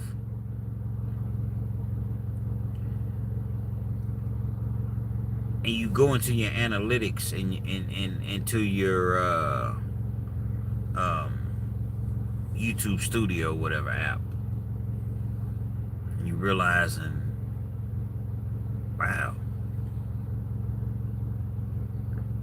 the majority of my views and interaction is from booty bandit videos. So you try to make a couple other little videos, they ain't really getting the same reaction. So you start making booty bandit, booty bandit, booty bandit, because that's where the money's at. And for whatever reason, that's what the people want to see, hear, listen to, whatever. That's just not me. I'll tell a couple, because like I said, there's only so many you're going to run across in prison. You're not nobody. I ain't going to say no names because I ain't trying to hate them. You ain't run across no 30 booty bandits. You got 100 stories about booty bandits. You're not running across them like that in prison. You're not. But, again, people want to be entertained. Me, I just refuse to cross over and just get to making up stories because my imagination runs wild. But I don't... That's not my desire. I want to get it the right way. I want people to tune in to see me simply because they want to see me. The hell wants to hear about a booty bandit anyway? If that's your MO, your motive. You want to just hear about prison stories and that just comes along with it, and then that just comes along with it. But I'm not making up no stories. So if I got to stay at 15,000 or less than 15,000 subscribers, 16, 20, whatever, that's what it's going to be, man. I don't make up stories. This ain't me, man. You know what I mean? This ain't what I do. But ain't nothing wrong with, I'm not knocking nobody that if it's what they decide to do. They got families to feed, kids to, you know, they got to keep coming with these crazy, miraculous stories. But I'm going to tell you, I'm not saying no names. You got people on here. You got legitimately people on here, right? Ain't never did a day in prison. But they on here telling stories. And they deem themselves as entertainers or, you know, content creators. Here it is, everything I'm giving y'all. I'm telling you what it was. Me being locked up, what it really, really was, man. Some people know my real name on there, and I'm not even trying to hide it. You can look me up any day, all day. Kentucky Department of Corrections. Over 11 years. Served. Nothing braggadocious about that. It's nothing to be proud of. But you have a lot of people, they call Vlad TV culture vultures. That's what they're doing. Exploiting, making all of this money, going into prisons and interviewing inmates that have never come home or got 40, 50 years. See, I'm going to do that real soon. That's what I'm working on now. But the difference is inmates, they're going to take to me more because I've been there. I've done that. I've already gone through what you're going through now. Maybe not a life sentence, obviously. But you got so many people just exploiting this. And I hate it, man. I hate it. I promise you, I hate it. I listen to at least 2 of your stories every day. And you're very intriguing. Like I told you from the beginning. Thank you, April. Thank you. And I know you do. You comment all the time. But I'm saying, you got these people that are, okay, they know that people are very, very intrigued about prison stories. So they get their little connections or whatever, and they go into these prisons and they bring their chairs and their cameras and their lights. And they interview dudes that have 40, 50 years, and they're making all the money from the views and YouTube. But they ain't kicking these dudes no money. They ain't putting no money on their books, their commissary. We're gonna get your story out there. What does getting your story out there mean? You ain't the appeals court. You ain't the Supreme Court. So we're gonna put you on camera, get about 2 million views, make about, I don't know what they make off 2 million views, because I ain't never remotely made that. But I'll tell you, I did a video, and I'm going to just base it on this. I did a video that was about 21 minutes long. My average retention rate was about 7 minutes. So that means they watched a third of my video. 21 minutes long. And I made $1,700-1,800 off that video. Off 200, and I got 225,000 views. I'm gonna break it down for y'all. A lot of people don't like me doing this, but guess what? There is a message. 225,000 views. I made about $1,700-1,800, somewhere right around in there. 16, 17. Let's just say $1,800. Let's say $2,000. I didn't make $2,000 because I know it was less. But let's just say I made $2,000. This video was dropped about a year ago. 225,000 views. If you're not familiar, go check it out. It was the first video, my biggest video on YouTube. Dude in the shower or whatever. But all you got to do is just look at my biggest video. Graped in the shower, whatever it was called. 225,000. So you take these companies that come in, deem themselves as LLCs, they're able to get into the prisons, interviewing inmates, and you got 2 million views. But their interviews be like an hour and a half long. Mine was only 21 minutes. A third of that people watched.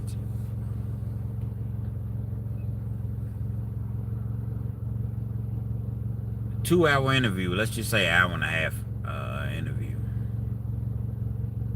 90 minutes. Your average retention rate, meaning, once again, how long people actually watch the video. 90 minutes.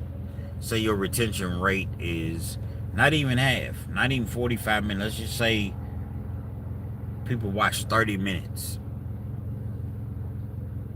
I'm speaking very, very low terms, low numbers. They watch 30 minutes of the 90 minutes that was recorded. but you got 2 million views. Remember I said out of 21 minutes, they watch 7 minutes. 30 minutes. 4 times the amount of time that they watch my videos.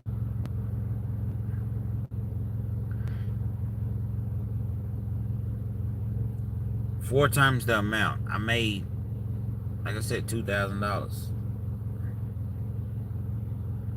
It's at 7 minutes. They're at 30 minutes. You multiply that 2,000 by 4. 8,000. $8,000 that they made. But it's just based on the video being 21 minutes. Their videos was an hour and a half. 90 minutes. So you take that 8,000 based on 21 minutes, and I hope I'm not losing any of y'all. I'm just great with math. So I'm trying to be very, very, you know, just understand that everybody's not great with math. 21 minutes.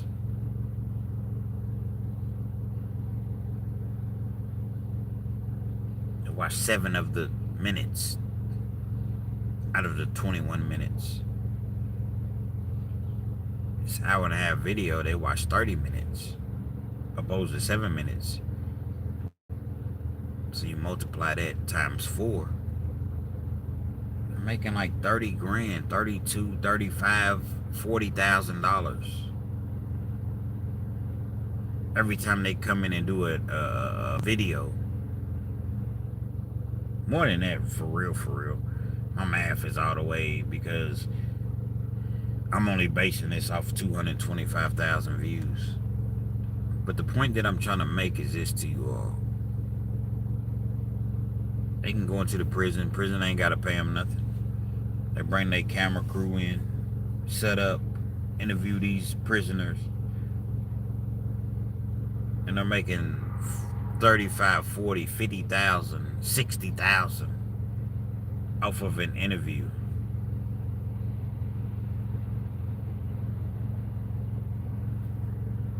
Probably already in California. A lot of their interviews is done in California. You fly your crew in or whatever, you bring your crew in and you pay them or whatever, a few $1,000s, but you make 40,000. That's what they're doing. These people ain't never been in prison. These are real life culture vultures. They never been in prison ever again or ever in life. Antonio Walker was good, bro. Thank you, man.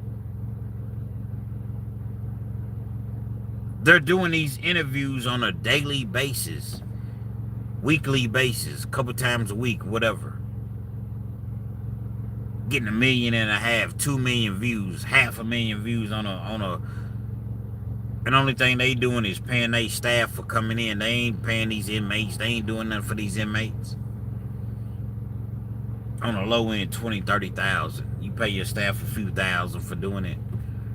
And none of them have ever done a day in prison. A day in jail. See, me, I'm about to change the game because guess what? Real Kenz is coming through and I'm about to start entering these prisons. I'm going to make my money, but that's not what it's for, though. It just comes along with it. I'm going to make my money, but guess what? They're going to relate to me. They're going to relate to me more because I've been in your shoes. I've been there, done that. I know exactly what you're going through. This person is sitting there asking you questions, scripted. Man, what's up with you, bro? I'm asking you questions that they don't even know. Nothing is going to incriminate you. But I'm asking you the questions that, unless you've been in prison, you're not going to know to ask these persons. These people this, these people that. You got guns, I got straps. It's coming. Real Kenz TV, man. Penitentiary, jail near you is coming. All of this money off of inmates.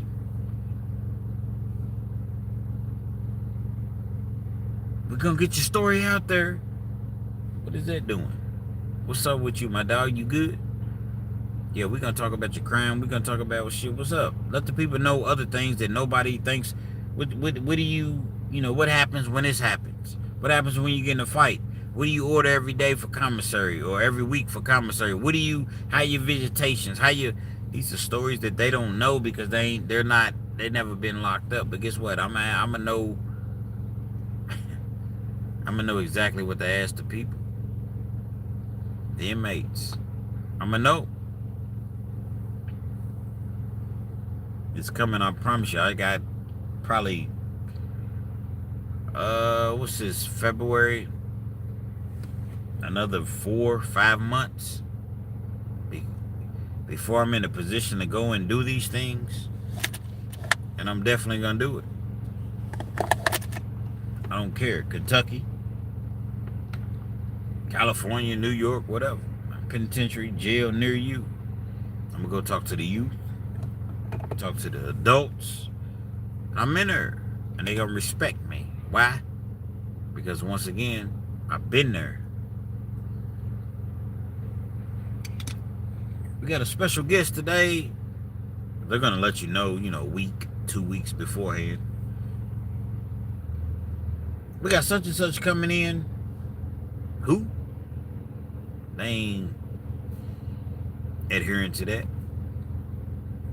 But when you say we got Kenz coming in, 11 calendar served, been in penitentiary, man, they gonna come rock with me, man. And as I grow, the people, my guests, the people that I bring along, they grow.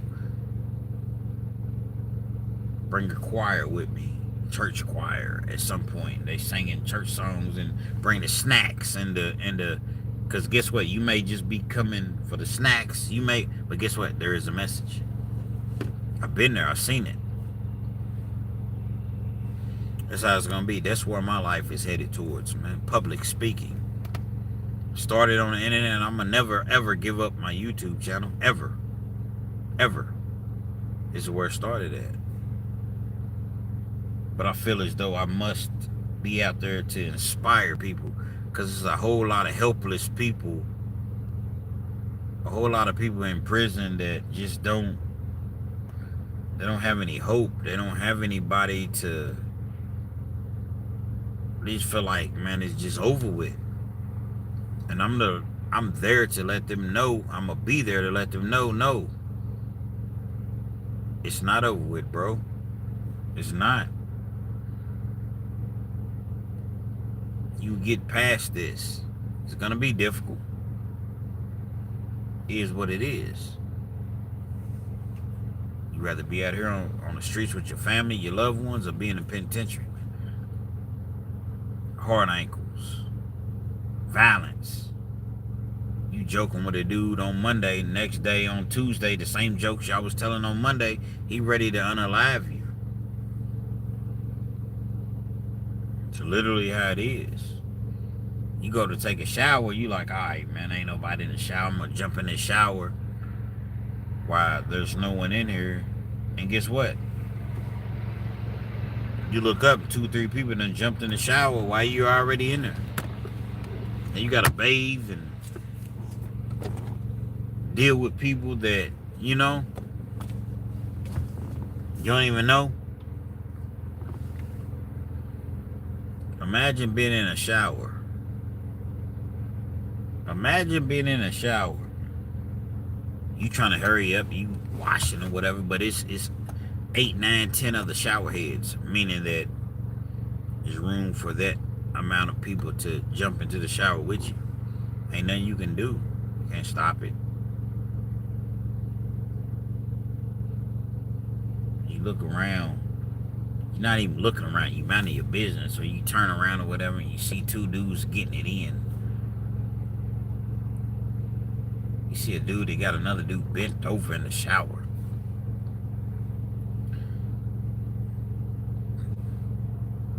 As though you're not even there.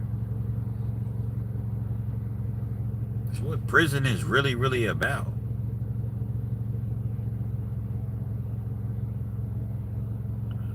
Literally what prison is about. Imagine being in a shower to where it's another dude, couple dudes or whatever. You trying to hurry up because you other people that came in the shower. You really trying to hurry up.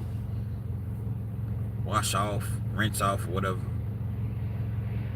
And you look up and you see a dude. He got his dirty pictures, Playboy or whatever, and he has them in a like a Ziploc bag or whatever. Takes it out of the bag and hangs it on the wall. And he starts pleasing himself right there while you in the shower. That's normal. That's normal behavior in prison. Even though you may not do it.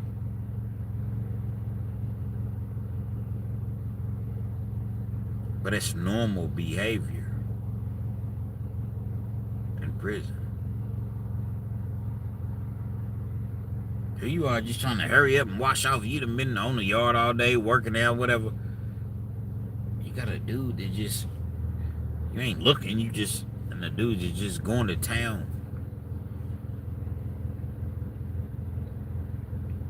Who wants to be around that?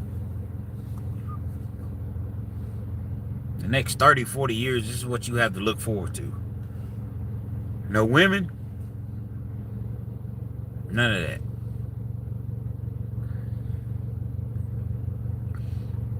I would strongly recommend to anybody that's out here on these streets and you get a blessing to wake up every single day. Thank God, your higher power, whatever, that you woke up, and go out there and try to make better of yourself. Because when you hit a penitentiary yard, it's the most miserable thing that you can ever in life imagine. Miserable. You got dudes that's never ever going home. I'm walking the yard at Green River in 2013 and it was an older dude walking past me. Clean cut, uniform. He had a white Reebok Classics on, uniform, you know, neatly pressed iron or whatever. And I'm walking and he's walking past me. And simultaneously, as he walking past me, is a group of youngsters over by the softball field, baseball field. And it was about 6 or 7 of them, and they all in a circle. They in a cipher. They rapping. And so the OG, the triple OG, he said, see, I don't even know what made him start talking to me. See no evil, hear no evil. Mind your business in prison. So see, this is the very thing that I'm speaking of. You talking about old school, old timer? I ain't never call them, but that's what a lot of old time, old school.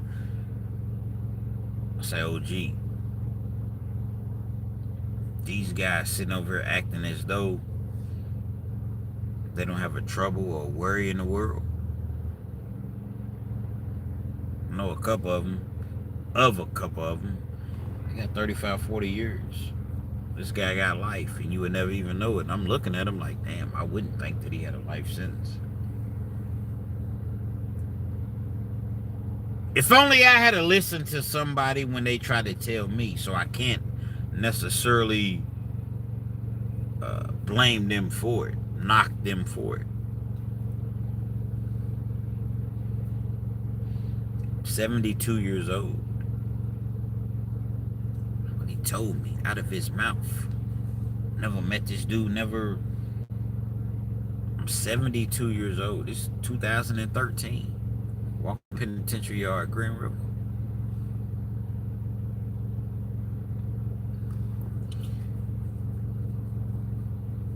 I'm never going home. I got a life without.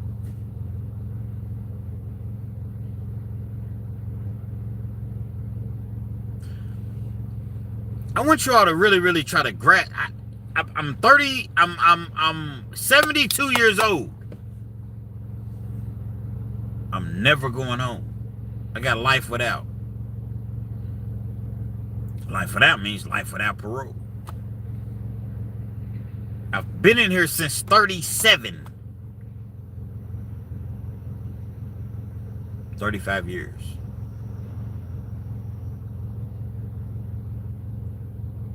Of course, my mother's passed away. Dad has passed away. A lot of my other relatives have passed away. I got 3 kids. They don't have anything to do with me. They don't. I have exhausted all of my appeals. I'm never going home.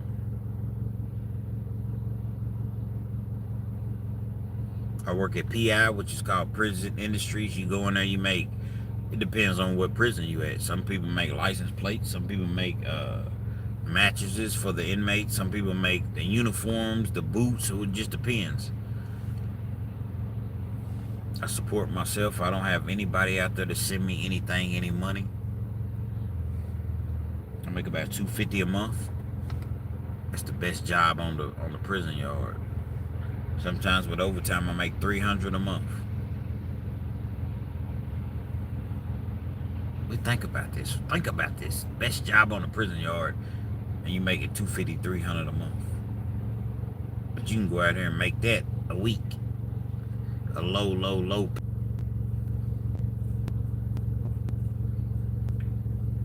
I'm never going home. Unless something changes with the governor or they change, whatever. I'm never going home. I just really wish that I had to listen to people. Like, wow. We walking the loop, the tracks. In the penitentiary, they call it spinning the block in Kentucky. It's a big old track. It's always a big loop. So people just be walking the track, looping. He said, but what's so sad is I came in, what I say, 37, something like that. When he came in, he said, bro, I had just did, I wasn't even out, maybe a year and a half, 2 years. Came in at 37, caught a life sentence. Been in and out of the system my entire life. He said, I came in at like 37. I just did a 10-year bid. Didn't even stay out long. I just did 10 straight. Not to even mention that I did time several times before that. My whole life has consisted of me being locked up in juvenile and state penitentiary. Look at these youngsters. And it's not just the youngsters. You got older dudes just as well, as I've already mentioned, but you look and you see these people in prison. Your kids, your nephews, your relatives, your cousins, you're never coming home, and if they do, it's gonna be so. Who wants to come home when you go in at 24? Now they finally decided to let you go, and that's a punishment in their eyes. You came in at 24, and now they're going to let you go at 64. What are you going to do?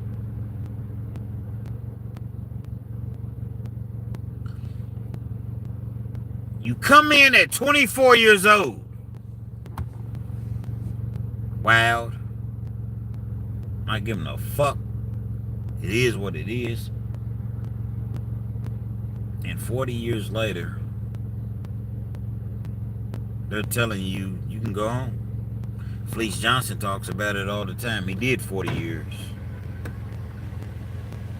Came in, he wasn't even legally an adult. 15, 16 years old.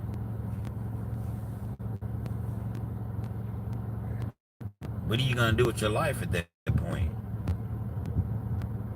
How you going to sustain? How you going to help yourself? How you going to do anything when you've been locked in a penitentiary for 40 years?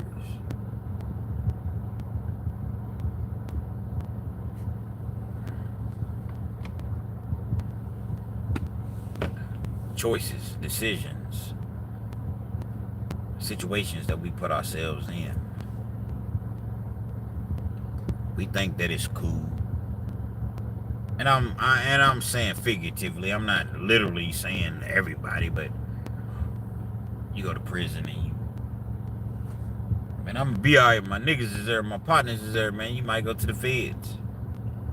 If you go, the feds can pick your case up at any given time. You don't know if and when and why they'll pick your case up. I done seen dudes catch 2 or 3 gun cases and the feds never touch their case.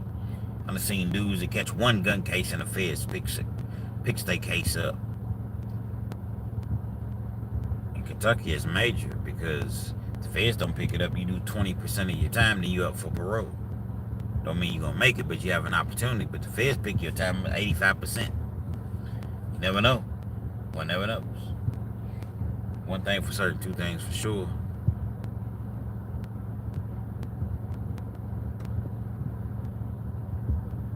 It's not good. Stay out there with your family, your kids. Do the right thing. Leave them streets alone. Get you a trade. Go to college. College ain't your thing. Get you a skill. You're gonna do it in prison anyway. Sending home a copy of your GED. Mom, I made it. I did it. You could got your GED on the street. You could got your high school diploma on the street. You could have got your college degree, your associates, your vocationals, whatever. You could have done all of. Don't wait to go to prison to do these things. Stay out here with your family. Real Kenz TV. Appreciate y'all rocking with me. You know what I mean? This evening, this morning, or whatever. I don't even know what time it is, but I appreciate it. You know what I mean? So 12:23 is where it's at this point.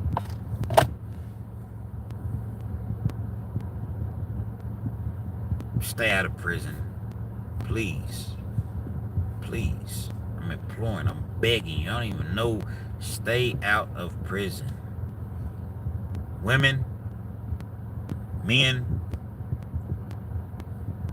if you're allowing your kids to run the household, your adult kids or your kids at 16, 17, 18, no, you are the parent. Let's take it back to what it was. You are the parent. The kid don't tell you what to do. You tell they little asses what to do. Well, Mama, I don't want to go to this school. But guess what? You're going to go to the school that you're going. Well, Mama, I don't want to eat this. Well, you're going to eat this or you're not going to eat. Let's take it back to, and not to be cruel or rude or whatever, but we're in the days of time to where kids are telling the parents what to do. And it's just not how it should be. It's not how it should be. Take back how we were raised, how our parents were raised. How we're 20 years ago, I tell my mama, well, not 20 years, 30 years ago, I tell my mama, I don't want no beans. I don't want no coleslaw. I don't want no salmon croquette. No, you going to sit your ass at this table, you going to eat, and then guess what? If you don't eat, that's on you. Take that back. Well, I don't want to hurt their feelings. I've seen several people, their parents hurt their feelings many and many times. And guess what? They're very successful to this day. But as long as we keep allowing our kids to tell us what to do and what they are and not gonna do, and I'm just figuratively saying we, because I don't happen with me. Exactly, Antonio Walker. You ate what was on the table. What? No, you got 3 siblings. You want McDonald's. You want Wendy's. You want Captain D's. You want... Man, are you out of your mind? But now, these parents, now, they appease to the kids. And that's why kids act this way. You've been playing baseball for 12 years. I don't want to play this shit. Your ass is going out there. You playing. Ain't no... Well, he said he didn't want to play. He wants to concentrate on... Nah, you get your ass out there and you playing. I know what's best for you. Later on down the line, once you get older and you able to, you know what I mean? Okay, cool. But right now, when you under my roof, under my tutelage, under my rules, you getting your ass out there and you gonna do something. You ain't sitting around here playing video games all day long. And man, when I was a kid, man, I don't want to sound old, but that's just what it is, and I am old. So forget it. I don't care if I sound old, man. You want to go outside. School's out, summertime, or whatever the case may be, weekends. Man, you trying to go out and play. You gonna get in trouble by running. You keep running in and out and say, come back in here, and you ain't going back outside. You running in and out. Nowadays, kids don't even go outside. It's not what it's about. Sit inside all day on the phone, tablets, all day long. Not the kids' fault, because they don't know any better. They don't know what it was to be a kid, to come up to just be outside all day long, to where when the lights came, Mama, can I just stay outside a little bit longer? I'll stay under the lights. I'm not going to go down the street, all the kids running around. Kids don't know that. And it's sad. It's sad. Exactly. Had to fight to stay outside. Mama, please, I'm not going to go down the road. I'm not going outside all day long. No cell phones, no pages, no nothing. And Mama didn't even have to check on you like that. Not to say that she's not checking on you, but I'm saying, if she call your name, Kenz, man, it don't matter if you 3 blocks over, you gonna hear your mama calling you. Those were the days of being a kid, man, riding your bikes, jumping the little ramps, going to the dirt, like just being a kid all day long. You outside just playing. Now it's different, but again, it's not the kid's fault, because they don't know. They don't know what it was like to be a kid.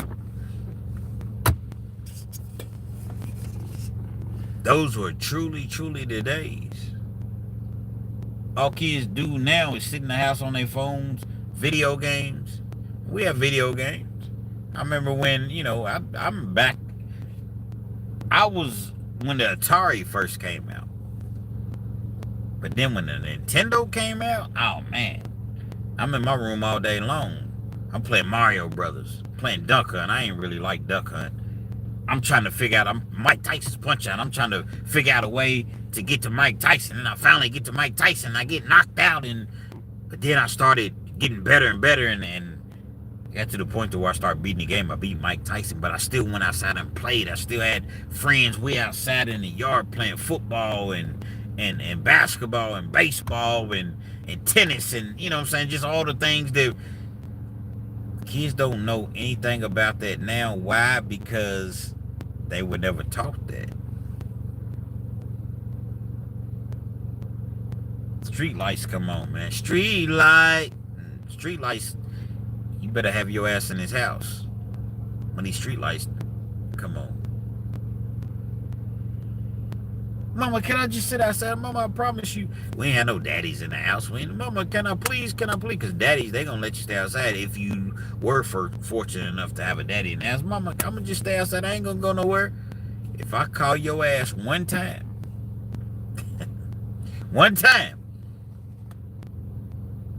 and you don't answer me, I'm coming with that switch. You wanted to be outside with your friends, having fun, chasing little girls around. There wasn't no malice towards it or whatever. Just, you look at how things are now, and they want to just beef and shoot and unalive each other. And you're like, what did I miss? What did I miss? Because it wasn't that back then. Come on, kids, you old now, man. It's new times. No. But it don't have to be that it's new time. I understand technology. I understand that. But when I ride through the hood now, and when I ride through East End, they still have parks. Kids is outside playing. You go to free lunch. Any of y'all know about free lunch?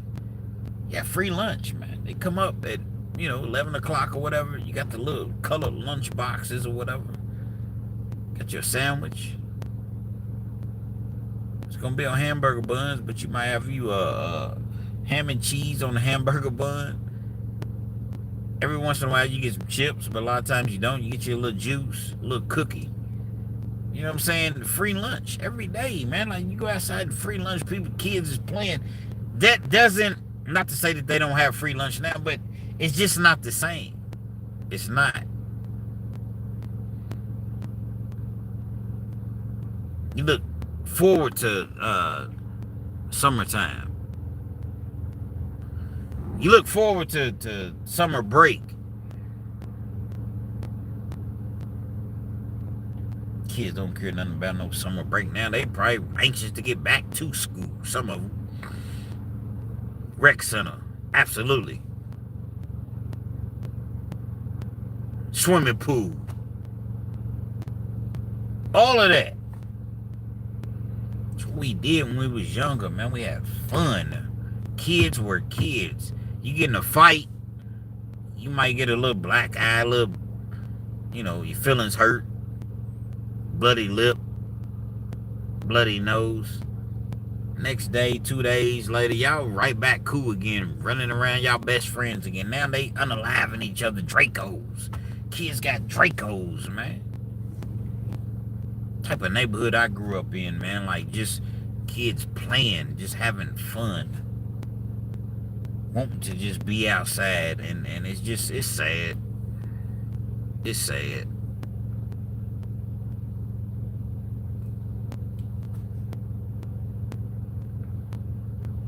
I told a story one time to where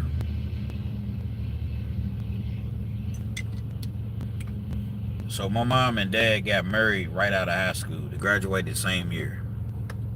Bryan Station High School in Lexington, Kentucky. Shout out to the Defenders. Bryan Station Defenders. My mom comes from a military background.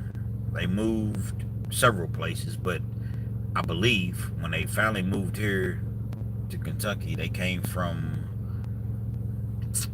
I want to say, Illinois or California, one of the two. They moved here. Granddaddy was in the military. My mom had like 10, 11 siblings, and that was just by her mother, my grandmother.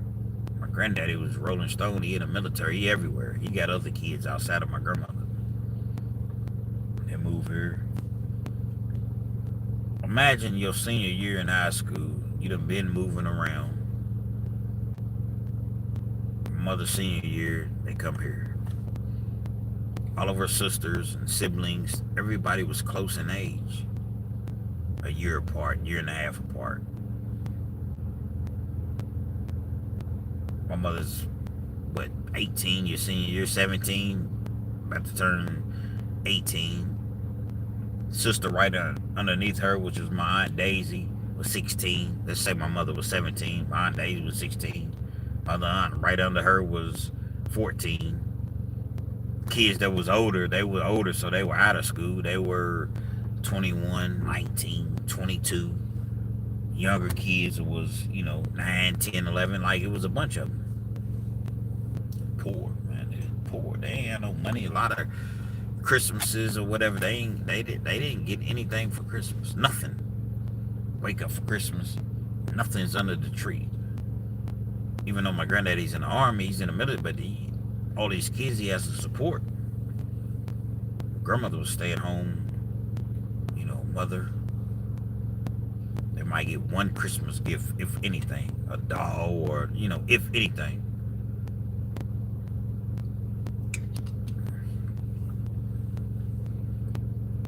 My mother comes here, she meets my dad. I'm the third.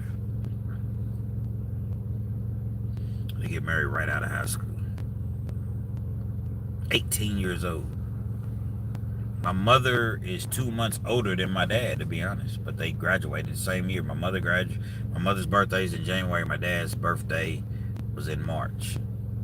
My dad was a singer, entertainer. He played the piano, keyboard, he could play instruments, he could sing, whatever. He wanted to really, really pursue his music career.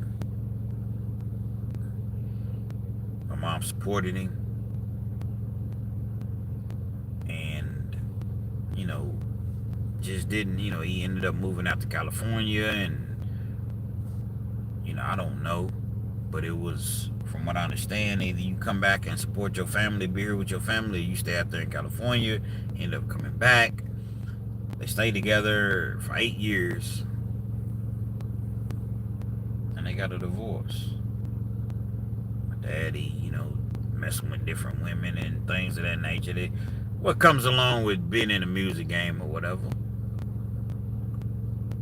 My mom wasn't having it no more. She done called him up several times, and she said, you know what? I'm not dealing with this no more. And she leaves. When she leaves, she's 26 years old. All she knew was my dad.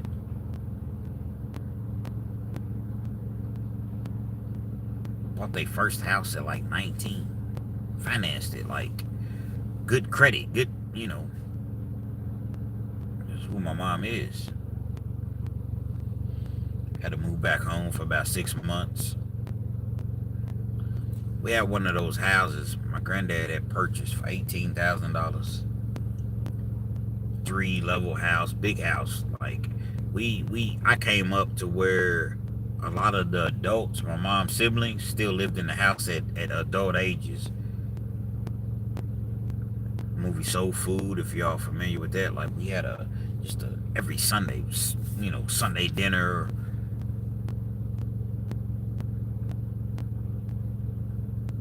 Six months, my mom, she didn't want it. She wanted better, so we moved. When we moved, she signed up for Section 8, subsidized housing.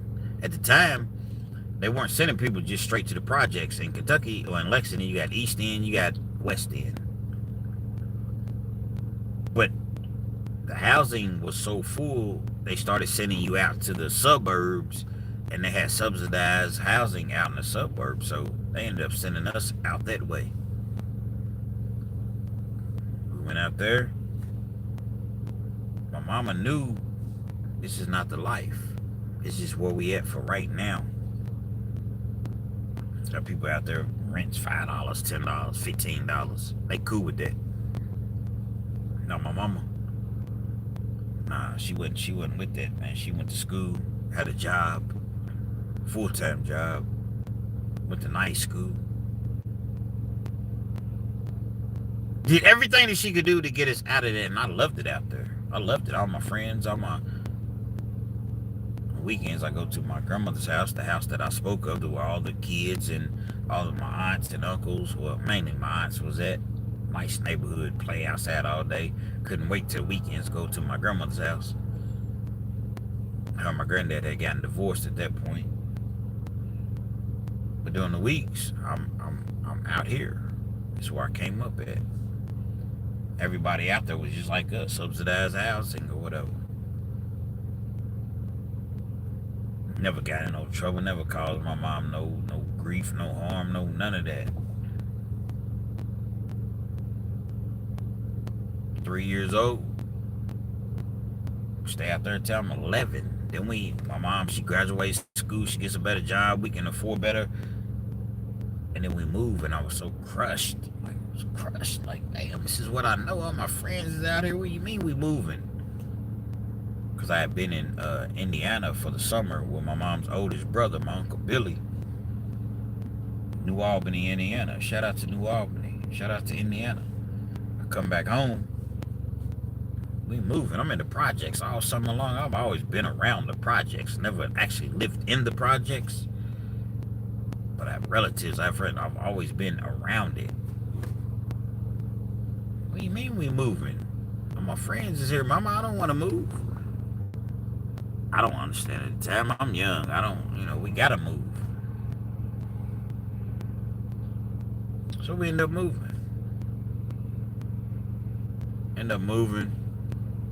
Go to a neighborhood. It wasn't nowhere near how it was where I was at.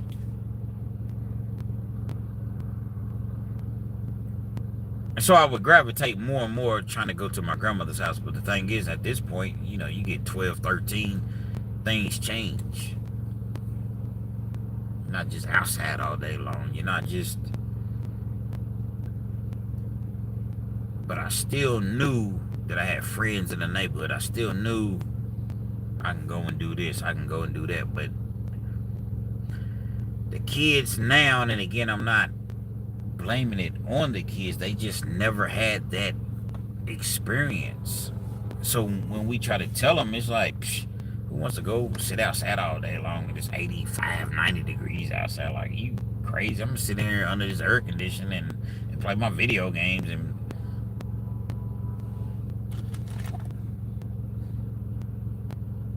sit outside, or you inside and you on punishment.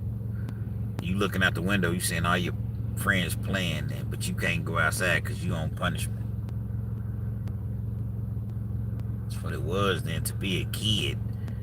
And these kids now are not growing up, and they don't have an opportunity to be a kid. A lot of these dudes that are doing all these shootings and these violent attacks or whatever in the neighborhood and what we see on the news, when you meet them in jail, guess what? They the most mannerable people. Yes, sir. No, sir. They're gonna be depicted in the media as animals, and maybe perhaps they're the things that they've done,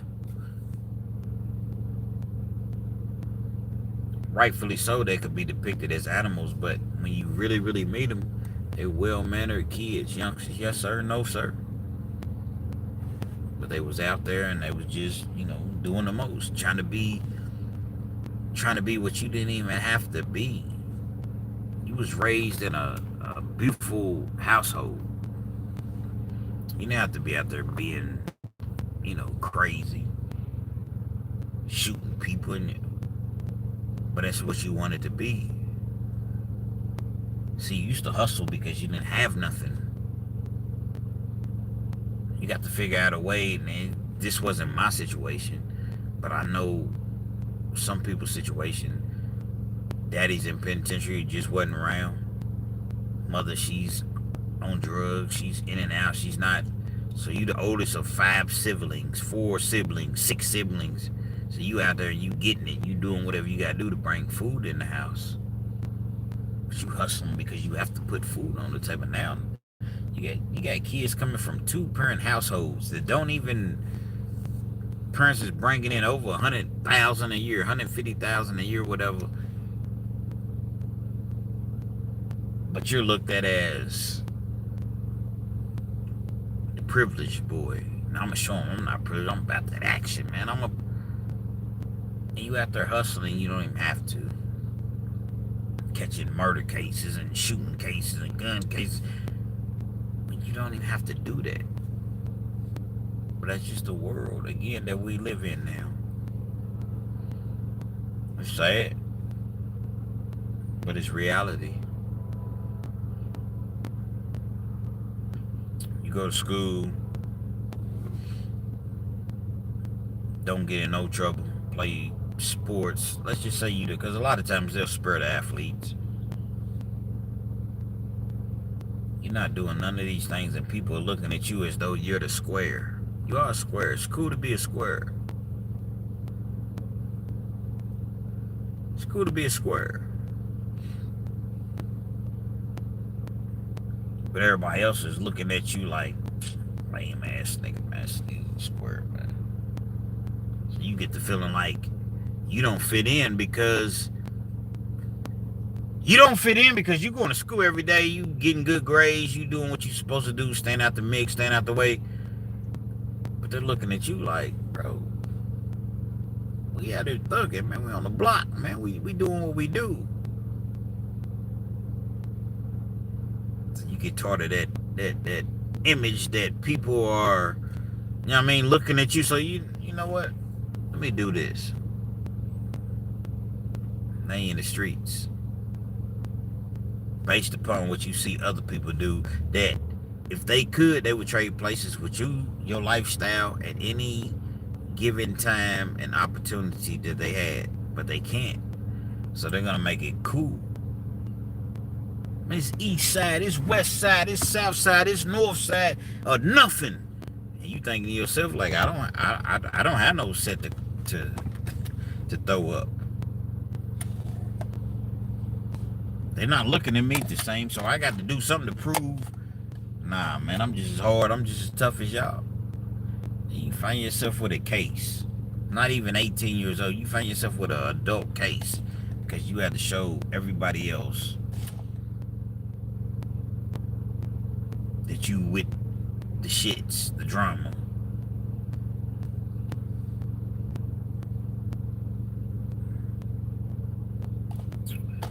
Again, it's the world we live in. All you can do is teach your kids, tell your kids, hope, pray that they listen to you. Keep it moving, man. They don't want to listen to you, don't. Kids don't run you. Kids do not run you. You tell your kids what to do. They don't tell you what to do. Y'all to fully understand that your kids should never be telling you what they want. Yeah, you listen to them. I listen. But at the end of the day, I'm the parent, and this is what it's going to be. And if you don't want to get down with this, then guess what? You got options, man. I hate to say it. Don't want to say it that way, but sometimes you got to get down and dirty and gritty with your kid. You got options. You don't like my rules, guess what? Got options, man. Real Kenz TV, man. I appreciate y'all chiming in with me. You know what I mean? Last 2 hours, 37 minutes. Been rocking with me or whatever on the live. I appreciate the moderators. Shout out to April. Shout out to James. Michael Vane. You know what I mean? Keep these weirdos off the, you digs, off the live. Shout out to my truck drivers out there dropping them loads. Big loads. Shout out to everybody working them 12, 16-hour shifts, 8-hour shifts.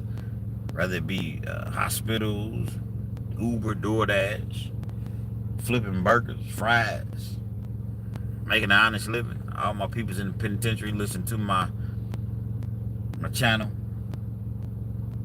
Come on up out of there, man. Do the right thing. Do what you need to do to get up out of there. People hit me up from the joint. You know what I mean? Do the right thing, man. Real Kenz TV. Another live, you know what I mean? We're going to get back with you real soon. We're going live more and more. And, man, we're just going to keep this thing moving, man. Appreciate y'all. One love.